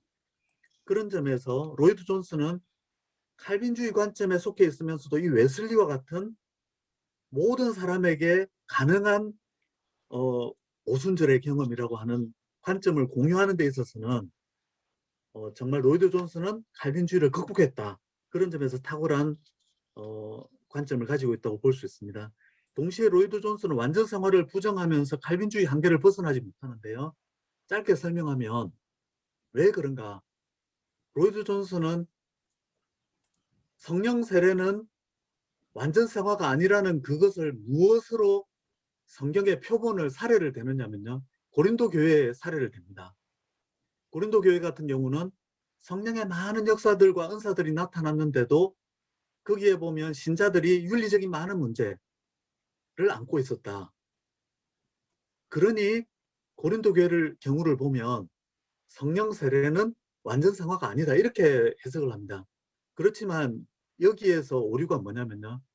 초대 교회의 그룹들을 보면 고린도 교회와 같은 그룹만이 있었던 것이 아니고 예수님으로부터 3년 넘게 말씀을 잘 배우고 그리고 성령 충만한 삶의 모범이 무엇이라는 것을 충분히 알았던 사도들 그룹이 있습니다. 그들은 그런 훈련을 받은 이후에 성령을 받고 나서는 교육한 것을 알고는 있었지만 실현할 능력이 없습니다. 그 능력을 통해서 복음 전파의 능력뿐만 아니라 성결한 삶으로도 이어져서 제자들이 다시 타락한 경우는 성경에서 나타나지 않거든요. 그런 경우를 보면 성령 세례의 또 다른 그룹을 보면 하나님 말씀을 잘 알고 있다가 성령 세례를 받은 예루살렘 교회 그룹도 마찬가지입니다. 다시 타락하지 않고 이기심을 극복하고 복음 전도를 위해서 헌신하는 그런 그룹으로 나타나 있습니다. 그런데 이방인들 그룹을 보면요. 복음이 말씀이 흥황해서 새롭게 구원받는 신자들이 날마다 늘어나는 상황 가운데 이방인 교회들을 보면요. 아직 이방신을 섬길 때 풍속도 극복하지 못하고 부도덕한 생활도 극복하지 못했지만 복음을 들어서 교회에 가입한 사람들이 많이 있는 그런 경우가 고린도 교회인데 아직 성숙한 신앙에 이르지 못한 사람들이 많이 있습니다. 그렇다면 성령 세례가 완전성화로 이어지는 가능성은 충분하고 그런 경우를 사도들의 그룹과 예루살렘 교회가 보여주었음에도 불구하고 굳이 고린도 교회, 미성숙한 교회를 사례로 들어서 성령 세례는 완전성화로 이어지지 않는다고 하는 것은 표본을 잘못 선택했다. 이것은 네. 완전성화를 부정하는 기존 칼빈주의 신학에 근거한 그런 해석이라고 저는 보여집니다. 그럼에도 불구하고 제가 뒤에 뒷부분에서 보면 로이드 존슨의 성령 세례의 그 책의 탁월성을 이제 파워포인트로 4개로 요약을 해놨는데요. 보통 사도행전에서만 성령 세례를 설명하는 경우가 많습니다. 그런데 로이드 존스 목사님은 그 책에서 복음서에서는 앞으로 주어질 성령 세례가 아주 중요하게 예언되어 있는 것을 잘 밝히고, 사도행전에서는 그것이 이루어지는 과정을 이미 구원받았던 사람들에게 2차적으로 성령 세례가 주어졌다는 걸 잘 설명하고 있습니다. 그 성취의 과정을 설명하고, 그리고 마지막으로 서신서에는 성령 세례를 반대하는 사람들의 주장은 서신서에는 성령 세례의 가르침이 나오지 않는다고 말하지만, 로이드 존스는 그건 사도행전 이후의 역사이기 때문에 사도행전의 역사를 이미 전제로 하고 있다. 그래서 성령 세례를 받는 사건은 나오지 않고 성령 세례를 받을 것이라는 예언은 나오지 않지만 이미 성령 세례 받은 사실을 전제로 이것을 풀이하고 있다는 것을 성경 구절들을 각각을 설명하면서 잘 해명하고 있습니다. 그래서 저는 사실 웨슬리의 완전 성화론을 이해하기 힘들어하는 분들에게 로이드 존스의 성령 세례라는 책을 통해서 이렇게 하나님의 은혜의 과정이 2차적인 은혜까지 이어진다는 것을 잘 해명한 후에 그것이 성령 완전 성화와도 연결된다는 것을 설명할 때 사람들이 훨씬 더 잘 받아들이는 경우를 보았거든요. 그런 점에서 보면 로이드 존스의 성령 세례론은 웨슬리의 완전 성화론과도 공통점도 가지고 있고 또 그 길로도 인도해주는 중요한 도구도 될 수 있으면서도, 그리고도 또 완전 성화를 부정함에도 불구하고 성령론적인 많은 중요한 진리를 가르친다는 점에서 아주 중요한 진리를 담고 있는 것 같습니다. 훌륭한 논문을 발제해 주신 이선희 교수님께 깊이 감사드립니다. 예, 감사합니다. 감사합니다. 장 박사님 박수해 주시고요. 예, 장 박사님이 또 그 논문의 이해도를 높여주시고 동시에 또 두 사람이 왜 중요한지를 또 상호 보완적으로 성령의 현재적 역사에 대한 논거를 제시하고 또 그것을 18세기에 19세기에 각각 또 20세기에 또 이렇게 증거했다라는 그 역사적 의의까지도 한번 볼 수 있는 그런 눈을 또 열어주신 것 같아요. 너무 감사하고요. 그러면 시간이 많지 않은, 네, 예, 조 총장님 좀 말씀 좀 우리 저 주세요. 카나다의 천 박사님 얘기는 듣자고. 예, 그러면 일단 제 생각에는 조 총장님께서 좀 전체적인 총평을 한번 해주시고 네. 그다음에 우리 허천혜 천 박사님 박사님 얘기 말씀 좀 듣죠. 먼저. 네네, 그러면 허천혜 박사님 혹시 좀 말씀 좀 쭉 들으셨는데 말씀 좀 주시죠. 예, 저도 굉장히 흥미있게 들었어요. 그리고 사실은 저는 로이드 존스를 잘 몰라서 이제 비교는 못 하겠고, 그러나 어쨌든 비교하면서 웨슬리의 성령론을 이해하고 접근하는데 많은 도움을 받은 건 사실이고요. 그러면서 감사를 드리고, 저도 이렇게 좀 하면서 메모를 해봤는데요.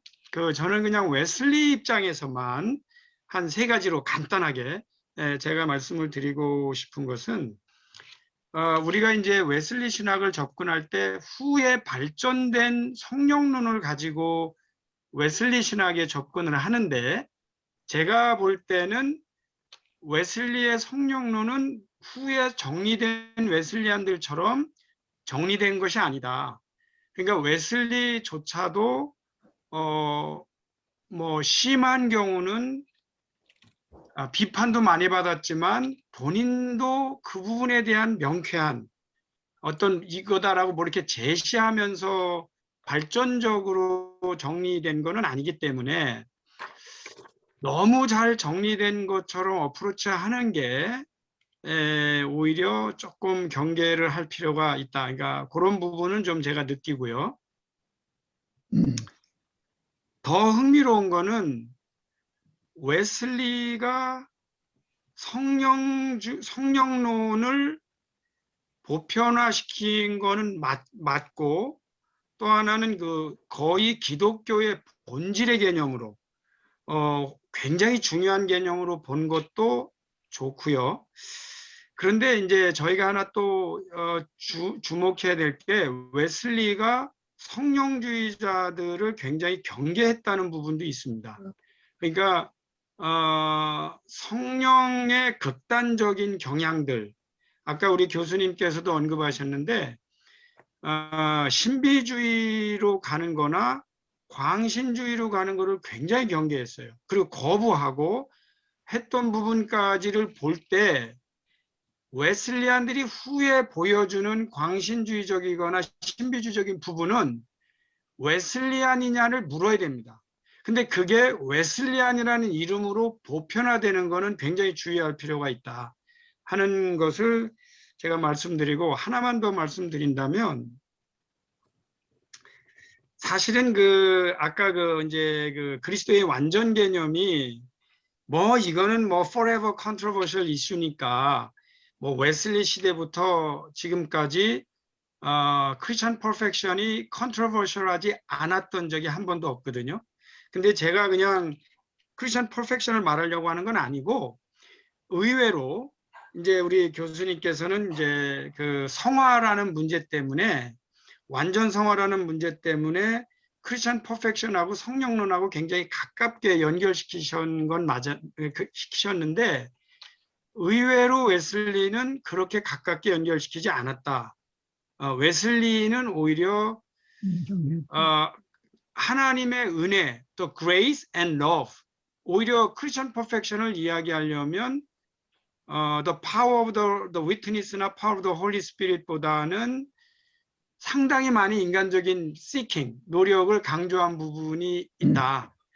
그런 면에서 제가 볼 때는 오히려 후기의 성령주의자들에 의해서 웨슬리 신학이 너무 성령 신학적으로 가지 않았는가 하는 이제 생각은 하고 있죠. 예, 여기까지 하겠습니다. 감사합니다. 네, 감사하고요. 이쯤에서 지금 질문도 나오고 했는데 이선희 교수님의 간단한 좀 응답을 듣고 우리 플로어에서 조금 토론하도록 그렇게 제가 먼저 하겠습니다. 얘기하고 가죠. 네네, 예, 그렇게 예. 하시죠 그럼. 네네. 그러니까 우리 성령론 말함에 있어서 로이 존스가 초기에는 조용한 구원에서 심지어 성령의 증거까지도 비상한 거기서 봤다고 할 거면은 무엇이냐면 구원의 처음부터 끝까지 성령의 관계했다고 봤다는 거 잘 봤다고 생각합니다. 근데 중요한 얘기는 두 번째 비상적으로 임하는 성령 역사를 말함에 있어서 두 분이 다 강조하지만은 로이 존스는 능력적으로 웨슬리는 성화론적으로 연결시켰다는 거 잘 지적해 주셔서 고맙습니다. 그런데 그거를 로이 존스는 성령 세례라고 얘기했다고요. 그렇죠. 성령 세례라고. 그리고 이어서는 웨슬리가 그것을 성령 세례라고 말하지 않은 것이 하나의 단점이라고까지 얘기했는데 저는 반대 의견을 가져야겠군요. 웨슬리는 그 사건이 성화론의 완전 성화를 말하는 것이지만은 그거를 성령 세례라고 부르지 않았다고 그러거든요. 웨슬리는 아까 천 박사님 얘기했듯이 성령적으로 강조하는 걸 굉장히 정리했죠. 기독론적으로 설명했죠. 그러나 웨슬리는 말하기를 그거는 성령 충만이다. Filled of Holy Spirit. 성령 충만이라고 얘기를 했지 성령 세례라고 말을 하지 않았다는 얘기예요. 그러니까 이것은 성령 세례라고 말을 안 한 것이 웨슬리의 단점이라고 말했는데 웨슬리는 성령 세례라고 말하지 아니하고 성령 충만이라고 말한 것이 오히려 왔다. 우리가 사도행전이나 누가복음 쪽에 성령 세례를 받았다. 그런 말 없어요, 결국은요. 성령 충만 받았다. 또 성령 충만은 하나의 계속성을 얘기하지만은 성령 세례라는 말은 어떤 면에서는 이례적인 것을 얘기한다고 해요. 그냥 그 표현은 성령 세례라고 말하는 것보다는 우리 씨가 말한 대로 성령 충만이라고 말하는 게 더 좋겠다. 저는 그런 의견을 표시합니다. 네, 참고로 오늘날 오순절 신학에 관해서 한번 조직 신학 책을 보니까 성령 세례와 충만의 관계를 별개의 것을 보지는 않고 최초의 성령 충만의 경험을 성령 세례라고 규정하고 이어지는 그런 성령 체험들을 성령 충만의 역사로 그렇게 가이더 필드 같은 이제 그런 조직 신앙에 그렇게 정리하고 있는데 용어의 문제는 쉽지 않은 것 같습니다. 그러면 잠시 우리 이선희 교수님에게 마이크를 드려서 일단 논찬에 관한 또 질문에 관한 말씀을 잠깐 듣고 플로어로 넘어가도록 하겠습니다. 예, 지금 조정남 박사님께서 지적하신 거에 대해서 잠깐 제가 웨슬리의 책 중에서 두 군데를 말씀을 드려보고 싶습니다. 하나는 1742년도 제가 지금 하는 게 이겁니다. 보통 이게 이제 웨슬리의 저거죠. A plain account of Christian perfection. 우리나라 말로는 그리스도인의 완전에 관한 평이한 해설 이렇게 이제 번역되는 책인데요. 거기에서 제가 16번 단락에서 이게 1742년 찬송가집에 들어있던 찬송시를 웨슬리가 소개해 놓은 게 있어요. 그러니까 그리스도인의 완전 교리에 관한 찬송시가 많이 있는데 그 중에 하나를 소개하겠다 하면서 그 이제 한 대목이 이렇게 돼 있어요. 성화하시는 성령을 부어 주시옵소서. 나의 갈증을 끄고 나를 깨끗이 씻어내기 위하여 구원자여 지금 영광스러운 손학비를 내려주소서. 그리고 나를 죄로부터 깨끗게 하소서. 자, 여기에는 인간의 이제 꾸준한 노력이라기보다는 위에서부터 손학비처럼 내리 쏟아 부어지는 특별히 손학비, 부었다. 이거는 뭐 성령 세례를 표현하는 대표적인 표현들이죠. 내 말은 그거예요. 성령을 부어주셔서 그리고 우리 기독교 완전히 딱 한 번 읽고 그 다음에는 포드가 쓴 그 레터 거기에 5권에 229줄이 있는데 filled with the Spirit, 곧 prophetic love로 얘기했지 성령 세례라는 말은 안 했다고. 네. 그러니까 이제 성령, 말은 그거예요. 아까도 말씀드렸지만 성령 충만은 얘기했지만은 성령 세례라는 말은 웨슬리가 안 썼다는 얘기예요. 성령 알겠습니다. 세례라는 말은 어떤 면에서는 단회적인, 이례적인, 또 웨슬리는 어떤 면에서 고린도전서 12장 13절에 있는 것 그걸 인용했다고 그러거든요. 그러니까 웨슬리가 성령 세례라는 말을 안 쓴 것이 단점이라고 말하는데 나는 예. 웨슬리가 성령 세례라는 말을 안 하고 성령 충만이라고 얘기한 것이 더 좋았다고 얘기해요. 알겠습니다. 그럼 웨슬리가 그거를 의식해서 했을 수도 있어요. 그러니까 성령 세례라고 하면 사람들이 오해하고 또 너무 광신적으로 나갈까봐 성령 충만을 더 강조할 수도 있다. 좋습니다. 근데 이제 저는 조직 신학적인 이제 그 차원에서 본다면 성령 세례라는 단어와 성령 충만은 좀 다른 거죠. 예를 들면 성령 세례는 성령의 활동하는 방식을 묘사하는 단어고 성령 충만은 성령 받은 사람 속에 얼마나 채워졌느냐, full, 채워졌느냐 아니냐 그걸 표현하는 단어다. 좀 차원이 다른 얘기다 이거죠. 그러면 웨슬리가 성령 세례라는 말을 일부러 안 썼을 수도 있어요. 그건 아까 저도 지적했습니다만 플래처는 성령 세례라고 적극적으로 부르자 그랬더니 웨슬리가 필링으로 했지만은 성령 세례라는 말은 웨슬리는 오히려 고린도전서 12장 얘기할 때 썼다고. 예. 죄송합니다만은 웨슬리는 성령 받는다, 성령 충만 그렇지. 받는다, 성령 세례 받는다는 표현을 다 성령 사용했습니다. 세례 받는 데는 안 했어. 성령 받는다, 성령 세례. 저요. 아무튼 예, 제 학위 그리고- 논문에 그게 아니 근데 있어서. 조정남 박사님의 지적이 일리가 있으시다고 보여요. 왜냐하면 웨슬리가 지금 이 책이요. 그리스도인의 완전에 대한 평행 해설 이 책에서도 본인 자신이 성령세라는 말은 안 써요. 그런데 아까 지금 읽어드린 찬송시도 이거는 웨슬리 찬송시가 아니고 찰스 웨슬리 거예요. 그 다음에 그 친구가 보낸 그 편지를 소개하는 게 있어요. 이 책의 이제 21번 단락인데요. 제가 읽어드릴게요. 잠깐만. 사단이 그리스도의 밀 가운데 가라지를 뿌려 놓는다고 해서 너무 놀라지 말라. 이게 아마 이제 성령 세례에서 광신적인 현상일지 아니면 비판하는 현상일지 그럴 겁니다. 이런 일은 항상 있어 왔다.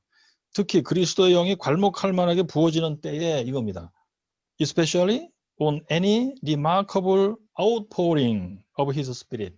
그러니까 성령을 임한다는 부었다는 거죠. 얘기했지만 성령 세례라고는 안 했다는 얘기예요. 맞아요. 그러니까 그래서 조 박사님의 지적이 일리가 있다고 저는 생각이 됩니다. 웨슬리의 굉장히 노파심에 의한 굉장히 조심스러운 어떤 뭐였을 거다. 조치였을 거다. 네, 맞습니다.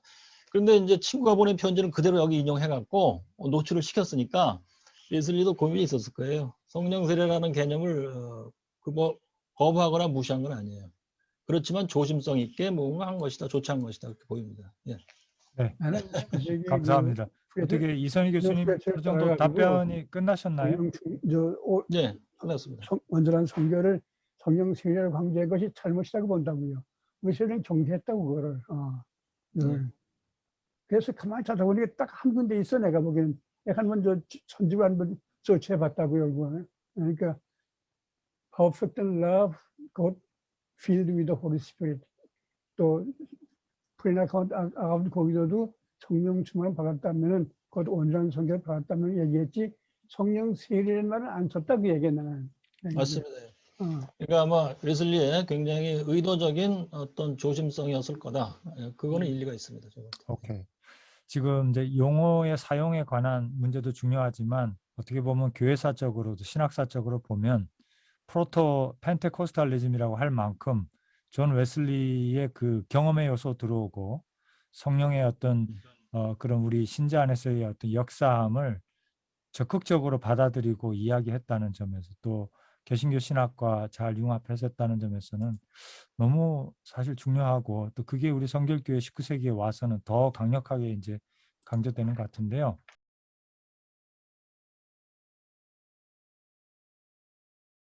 어쨌든 이런 정도로 하고요. 이제 우리 플로어에서 여러분들 질문이나 코멘트 있으면 좀 간략하게 해주시면 감사하겠고요.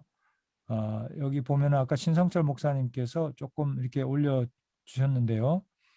우리 성결교회도 교단헌법에 성령 세례는 성결의 은혜라고 규명하고 있습니다. 그런 면에서 우리 성결교회는 로이 존스의 성령론하고 별개임을 분명히 알아야 할 것입니다. 성사적 성결론을 반대하는 일은 어거스틴에서 칼바르트 로드 존스로 연결되어 한국 교회에 막대한 영향을 끼치고 있는 실정입니다라고 날카롭게 지적하셨는데 다시 말하면 우리가 성결이라고 하는 것을 쉽게 또 성령의 역사라는 걸 너무 쉽게 능력으로 우리가 연결시키고 해석하게 된다면 그것이 함의하는 성결의 어떤 하나님을 닮아가는 이런 요소들이 너무 쉽게 간과되기 때문에 결국은 비윤리적이고 또 그런 비인격적인 그런 것으로 전락되고 만다는 것이 사실 작금의 이제 비판이잖아요. 오늘 한국 교회의 성령 운동의 가장 약점이 뭐냐? 윤리성이 없다. 그리스도를 닮아가는 하나님의 어떤 그런 형상을 회복하는 이쪽으로 성화 쪽으로 나가지 못한다. 이거는 상당히 많이 나오고 있는 비판이거든요. 그래서 지금 오늘 발제하신 우리 교수님도 지적하셨고 로이 존스만 해도 그것을 그렇게 능력으로 풀어냈고 지금 신성철 목사님도 지적하시는 부분이 우리가 성령 세례를 정말 성화로 연결되는 것이 굉장히 중요하고 필요하다라는 말씀을 강조해 주신 것 같아요. 자, 박성수 또 한 가지 목사님께서 재미있는 거는 로이 존스가 그 비상적인 그 성령 세례를 얘기할 적에 능력과 확신 얘기하고 상도 얘기했지만 동시에 뭔가니 그게 상산수분 먹을 거 없으면은 성결이 뭐냐? 자기 중심에서 구원받는 것이다. 그 얘기거든요. 그러면은 로이 존스도 은근히 성화라는 말은 안 썼지만은 하나의 그 선교 역사를 인정한 것이 아니겠냐는 생각도 든다고요. 완전히 그 구원의 완숙한 걸 말하는 거 능력을 말하는 것이 아니라 그 나름대로도 그 구원의 하나 한층 깊이 들어간 걸 말하는 것이 아니겠냐 그런 인상도 있더라고요. 그군요. 그래서 성결은 뭐냐? 자기 사랑의 자기 중심에서 벗어나는 것이다. 아까 얘기했죠. 비상적인 건 뭐냐? 확신, 사랑, 확고됐다. 능력만 강조한 건 아니고 내가 보면요. 그렇게 생각해요. 알겠습니다. 감사합니다. 지금 질문이 또 하나 나왔는데요. 박성수 목사님께서 로이 존스가 성화는 사람의 일이다라고 본 데 대해서 이선희 박사님 어떻게 보시고 계시는지요? 이 박사님의 이 교수님의 이제 관점을 좀 여쭤보는 것 같네요. 예. 그 아까도 제가 좀 간단히 말씀드렸습니다만 물론 성화는 이제 뭐 칼빈주 입장에서 본다면 사람의 노력이 개입이 안 될 수가 없죠. 다 있고 또 하나님의 은혜, 거긴 특별히 신단동설적인 그리고 하나님의 값없는 은혜 많이 강조하는 데인데 그거에 의해서 성화가 이루어진다고 볼 거예요. 그런데 칼빈주의 이제 성화론을 보면 저는 이제 그분 성함을 제가 잊어버렸네요. 그 책에도 많이 강조하셨습니다만, 그러니까 예수 믿고 구원받았다. 나는 택자다. 그걸 너무 강조하니까 우리가 행동에 있어서 좀 약한 게 아니냐. 그거를 그분이 저는 어떻게 되시죠?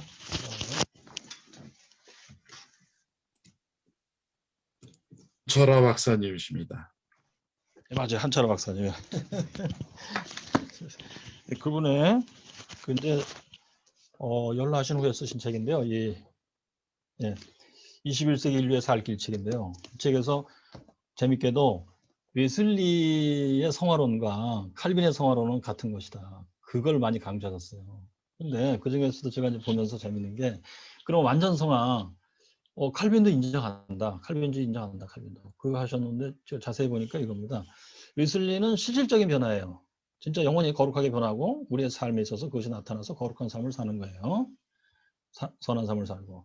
그런데 칼빈주의는 여전히 사람의 힘으로는 그 정도까지 할 수가 없다. 아무리 노력해도 햇빛처럼 강하게 비치는 하나님의 눈빛 안에서는 다 먼지 투성이고 그렇다.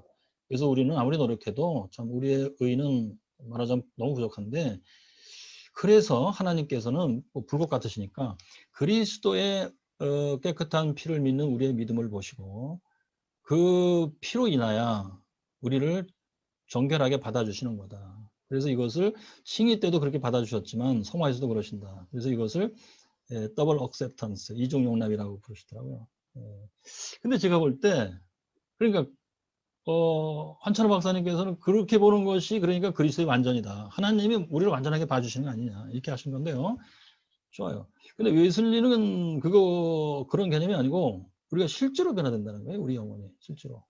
그 점에서 좀 여전히 차이가 있습니다. 그렇다면 성화의 노력은 왜 그렇게 부족하다고 보시느냐? 칼빈주의에서 사람의 노력으로 하니까 그렇다고 보시는 거예요. 보니까 완전하신 하나님의 전능의 능력으로 우리를 깨끗게 하신다고 봤다면 우리 자신도 완전히 거룩해진 것이고 하나님이 보실 때도 완전히 거룩하게 봐주신다, 이렇게 봐야 되겠죠. 그게 웨슬리의 시각이에요. 그러면 웨슬리도 우리 사람 힘으로는 아무것도 할 수 없다예요. 그런데 우리가 왜 완전해지느냐? 그 하나님의 전능 능력을 하신다는데 왜 불가능하냐예요.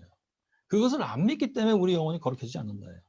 그것을 실제로 믿으라. 그럼 그 믿음을 하나님이 주시고 그 믿음을 간구하면 그 믿음이 주어지는 순간에 하나님이 전능의 능력으로 우리 영혼을 실제로 남아있는 죄의 뿌리까지 뽑아버리고 실제로 하나님의 사랑으로 채워놓으신다.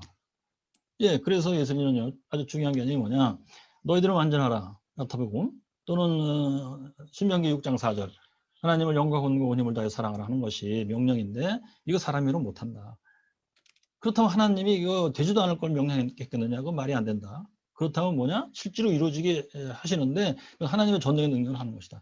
그래서 명령에는 이 약속이 들어있다. 하나님 전능의 능력으로 내가 이루어주겠다는 약속이 들어있다. 그래서 명령, 율법과 약속, 복음은 서로 모순되는 게 아니고 동전의 양면이다. 짝을 이루고 있다 항상. 이렇게 봤더라고요. 이게 웨슬리의 중요한 개념, 즉 루터와 칼빈의 개념을 미세 조정하여 성경에 더 맞게 만든 개념이다. 저는 그렇게 생각이 됩니다. 감사합니다. 네.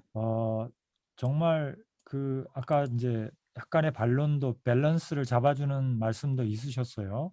웨슬리 신학을 과도하게 성령론적으로 본다든지 이제 오늘날의 성령론적 시각에서 이렇게 풀어내려고 그리고 그걸 체계화하려는 것에 대한 조금 위험.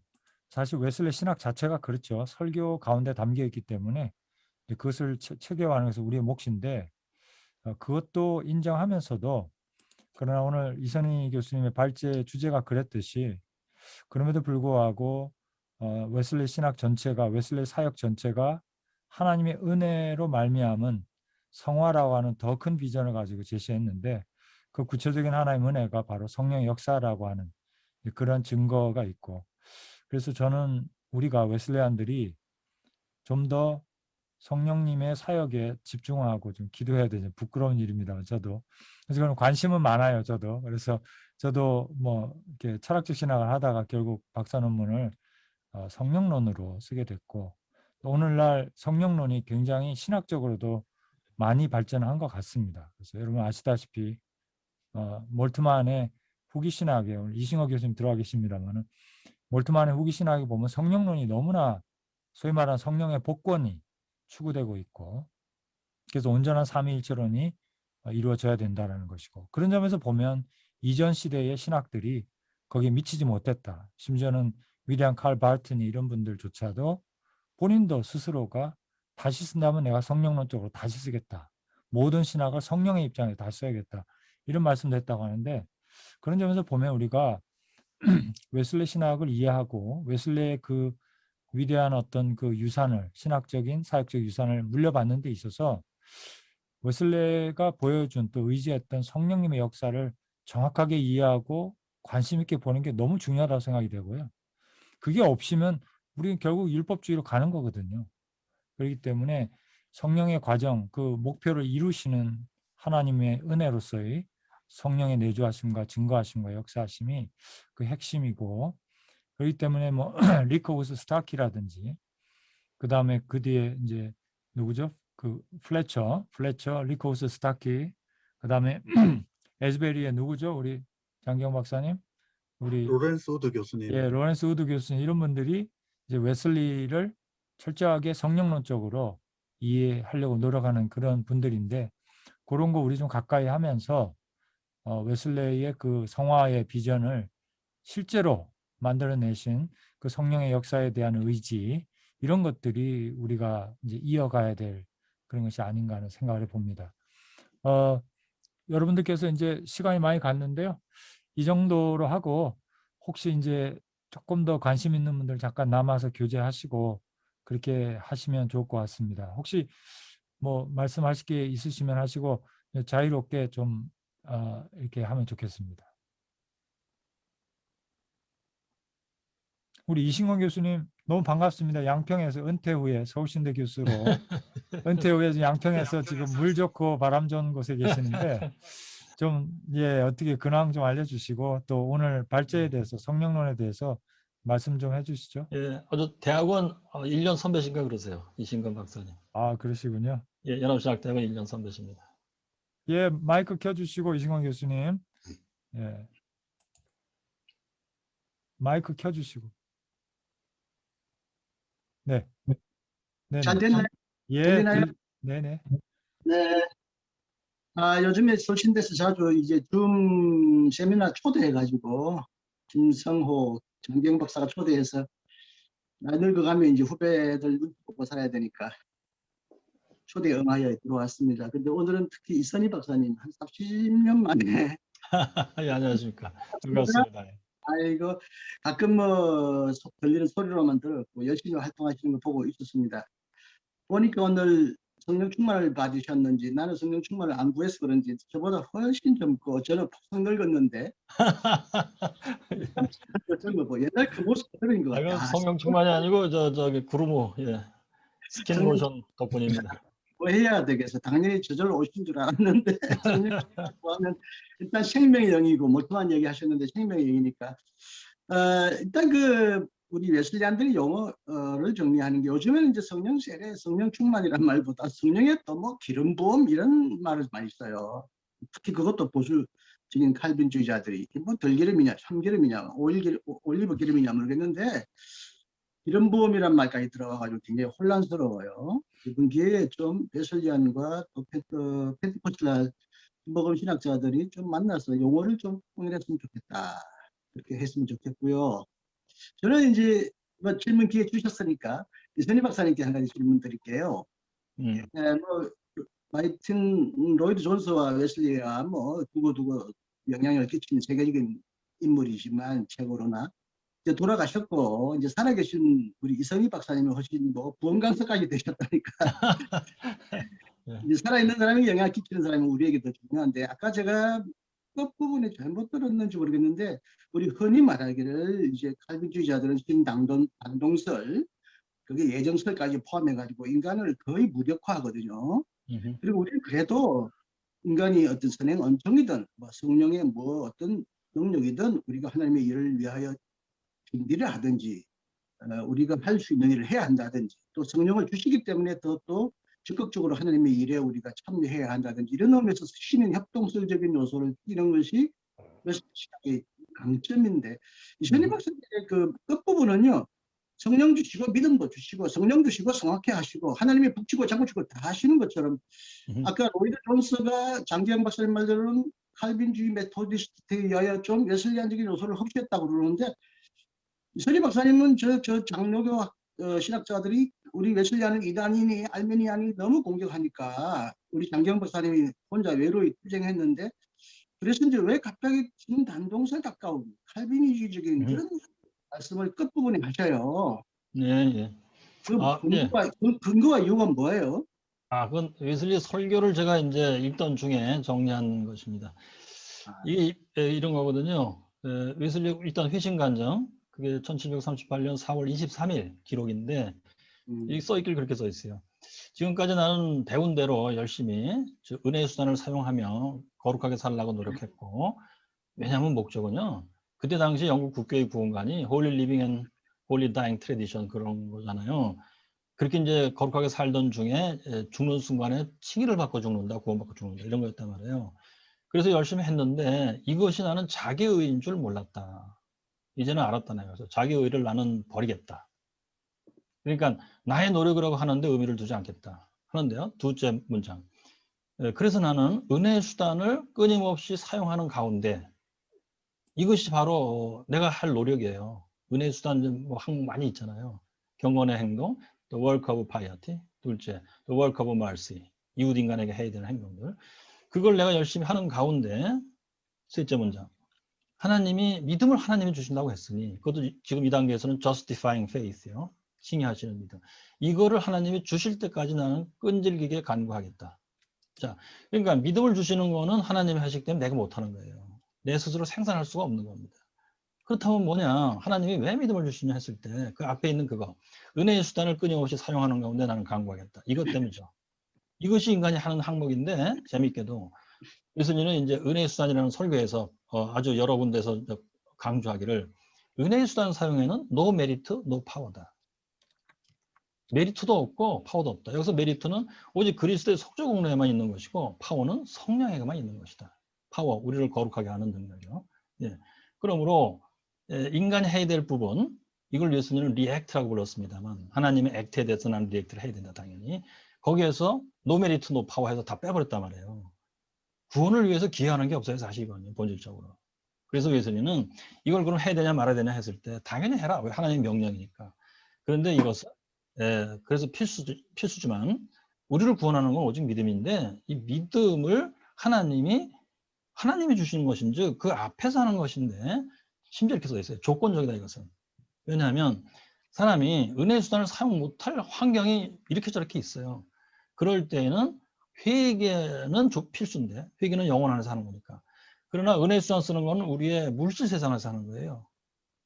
물리 세계 안에서는 이것이 불가능할 수도 있기 때문에 이건 필수는 아니다. 그래서 조건적이다. 할 수 있는 경우는 꼭 하라. 할 수 없으면 안 된다. 즉 십자가에 달린 그 옆에 강도라는 사람이 있잖아요. 그 사람은 할 수 있는 물리적 상황이 아니었어요. 그때 회개만 필요한 거예요. 그리고 믿음을 받고 구원받는 거죠. 그 다음에 이 환경이 되면 당연히 하는 거예요. 그런데 의미가 뭐냐? 하나님이 믿음을 주시는 것을 위해서 향해 가는 건데 그래서 우회적이다. 우리의 칭의, 구원을 위해서는 이것은 간접적인 것이다, 우회적인 것이다. remotely, 멀리에서 필요한 것이다. 그렇죠? 이런 식이죠. 자, 그래서 근데 신협동설은 뭐냐면 그 신협동설의 대표적인 교단이 로마 카톨릭 교회예요. 즉 하나님이 뭐 50% 하든지 내가 50% 하든지 하는 건데 그래서 내가 기여하는 부분이 있기 때문에 메리트라고 보는 겁니다. 그것은. 근데 웨슬리는 메리트를 다 부인했단 말이에요. 파워도 부인하고. 그렇다면 이거 신협동설로 부르면 안 된다는 입장이에요. 저는. 그래서 저는 구태여 이름 붙이기를 이게 신인 수능설이다. 인간은 리액트를 반드시 해야 돼요. 서브미시브 리액트를 해야 된다 이거예요. 그렇지만 진짜 나를 구원하는 하나님의 액트는 내가 관여할 수 있는 것도 아니고 내가 그것을 만들어서 협동할 수 있는 것도 아니고 100% 하나님 혼자 한단 말이에요. 그 점에서는 이거는 당연히 신단동설이에요. 그런데 그 앞에 내가 할 부분 리액트를 웨슬리는 필수적으로 뒀기 때문에 이건 신단동설이 또한 아니고 또한 신협동설도 아니에요. 노 메리트 노 파워니까. 그래서 저는 구태여 이름 붙이기를 수능설이라고 했던 것입니다. 알겠습니다. 새로운 용어를 들었네요. 아유, 감사합니다. 카톨릭의 신인협동과 혼동될까봐 그런 염려하신 것 같은데, 예. 뭐 바울처럼 이제 내가 다 했지만 내가 아니라 내 안에 은혜에 주신 하나님 하셨다 이런 신앙 고백으로는 가능한데, 웨슬리도 시대에 따라 환경에 따라 자기가 할 때는 할 수 있는 것처럼 막 하다가 또 약하거나 무력하면 하나님에게 또 요구하고, 그래서 어떤 성령이나 하나님의 역사를 어떤 법칙이나 원칙이나 하나의 엄밀한 도식 안에 넣을 수 없다는 어떤 신비, 그런 것은 좀 우리가 남겨놓아야 될 것 같다. 그래서 예수님을 보면 신인 선동설도 있습니다. 내 믿음이 약하다. 왜 믿지 못했느냐. 믿음 달라고 기도해라가 아니라 왜 못 믿었냐? 너 믿음이 너를 낫겠다. 그래서 우리가 너무 바울신학에 경도되었을 때 그런 얘기를 하지만 주님의 앞에 가면 인간의 그 할 수 있음에 대한 얘기를 합니다. 특히 예수님은 뭐 전인 부패니 전적 타락이니 예정론 이런 걸 말씀하신 적이 없고요. 인간이 할 수 있는데 왜 안 하느냐라는 주님의 따끔한 그 외침도 우리가 좀 알아들어. 이거 자꾸 인본주의니 알미니아니즘이라는 오해 때문에 자꾸 우리가 흐리는데 그럴 필요가 없다.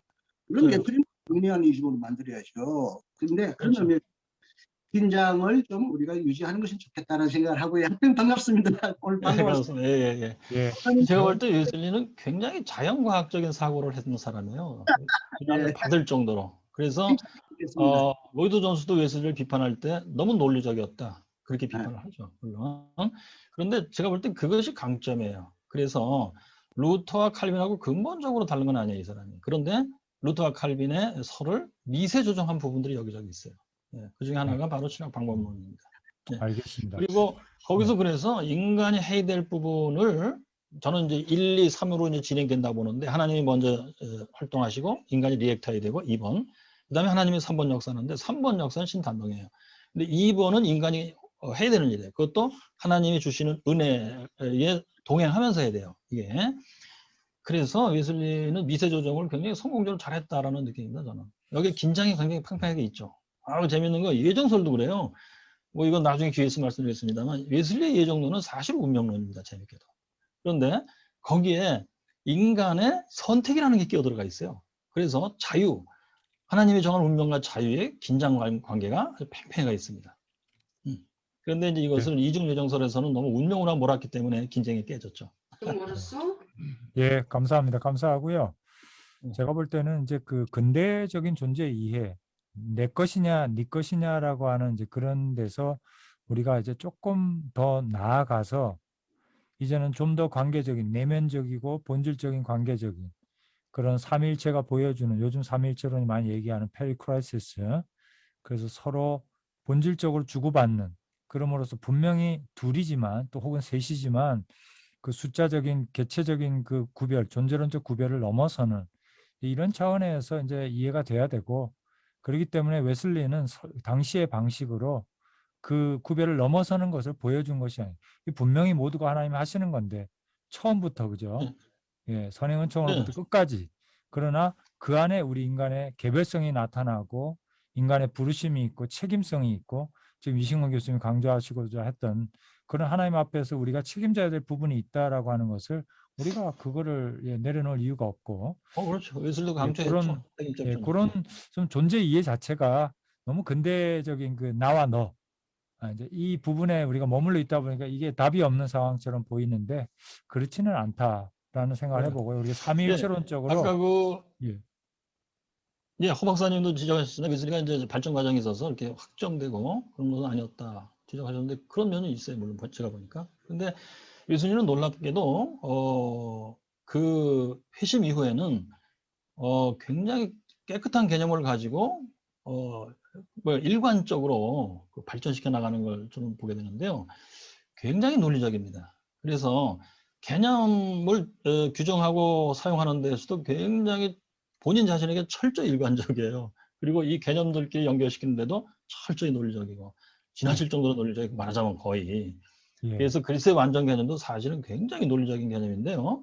이것을 놀랍게도 뭐 가능성으로서는 논리적으로 뭐 당연하다 이렇게만 본 게 아니고 실제로 하나님의 역사에서 실현되는 것을 1759년 이후로는 목격했단 말이에요. 웨슬리가요. 이게 진짜 놀라운 점이에요. 네, 예.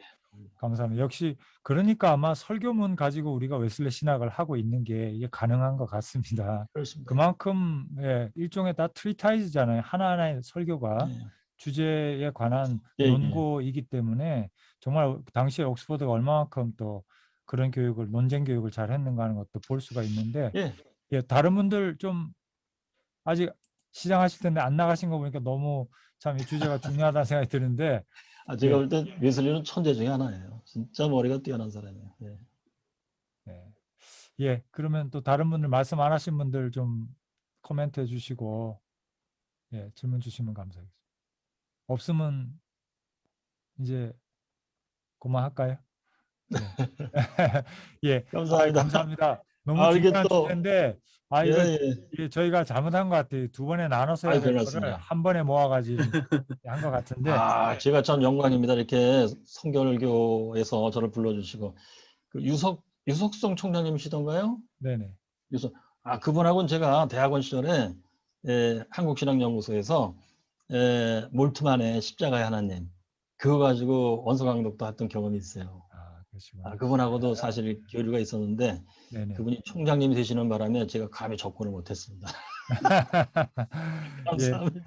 고맙습니다. 감사드리고요. 오늘 이렇게 바쁜 시간 가운데 또 시간 내주신 우리 이선희 교수님 그리고 논찬해 주신 장경 박사님 너무 감사하고 늘 또 인도해 주신 우리 조영남 총장님, 명예총장님도 촌철살인으로 한마디로 또 이렇게 이해할 수 있도록 이렇게 정리해 주셔서 감사하고요. 또 이렇게 함께 해주신 우리 선배님들, 동료들. 그래서 앞으로 우리가 뭐 웨슬레가 무슨 금과 옥조는 아니지만 그러나 성경이 가르치는 것을 정말 우리에게 잘 전해주고 또 종교개혁 신학의 또 연약한 부분들을 정말 18세기에 많이 보완해주고 우리에게 성화의 길을 보여준 정말 그 웨슬레의 길을 우리가 앞으로도 잘 모르니까 우리가 또 잘 실천을 못하고 있기 때문에 좀 자주 모여서 이렇게 했으면 하고요. 우리가 한 달에 한 번, 월 초에는 설교를 읽습니다. 웨슬레 설교를 읽고 또 전문가의 또 얘기 듣고 이렇게 하면서 읽어가고요.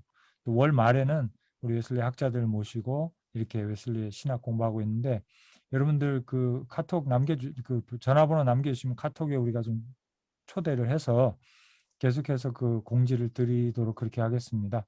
또 좋은 분들이 있으면 많이 좀 소개 부탁드리고 여러분들께서 많이 좀 홍보하셔서 우리가 웨슬레 신학의 그런 인구가 저변이 좀 넓어졌으면 그게 저희 소원입니다. 감사하고요. 그러면 끝까지 경청 감사드리고 우리 박승호 목사님 오늘 무겁게 입을 그냥 닫고 쭉 경청해 주셨는데 기도 한번 해주시고 마치면 좋겠습니다.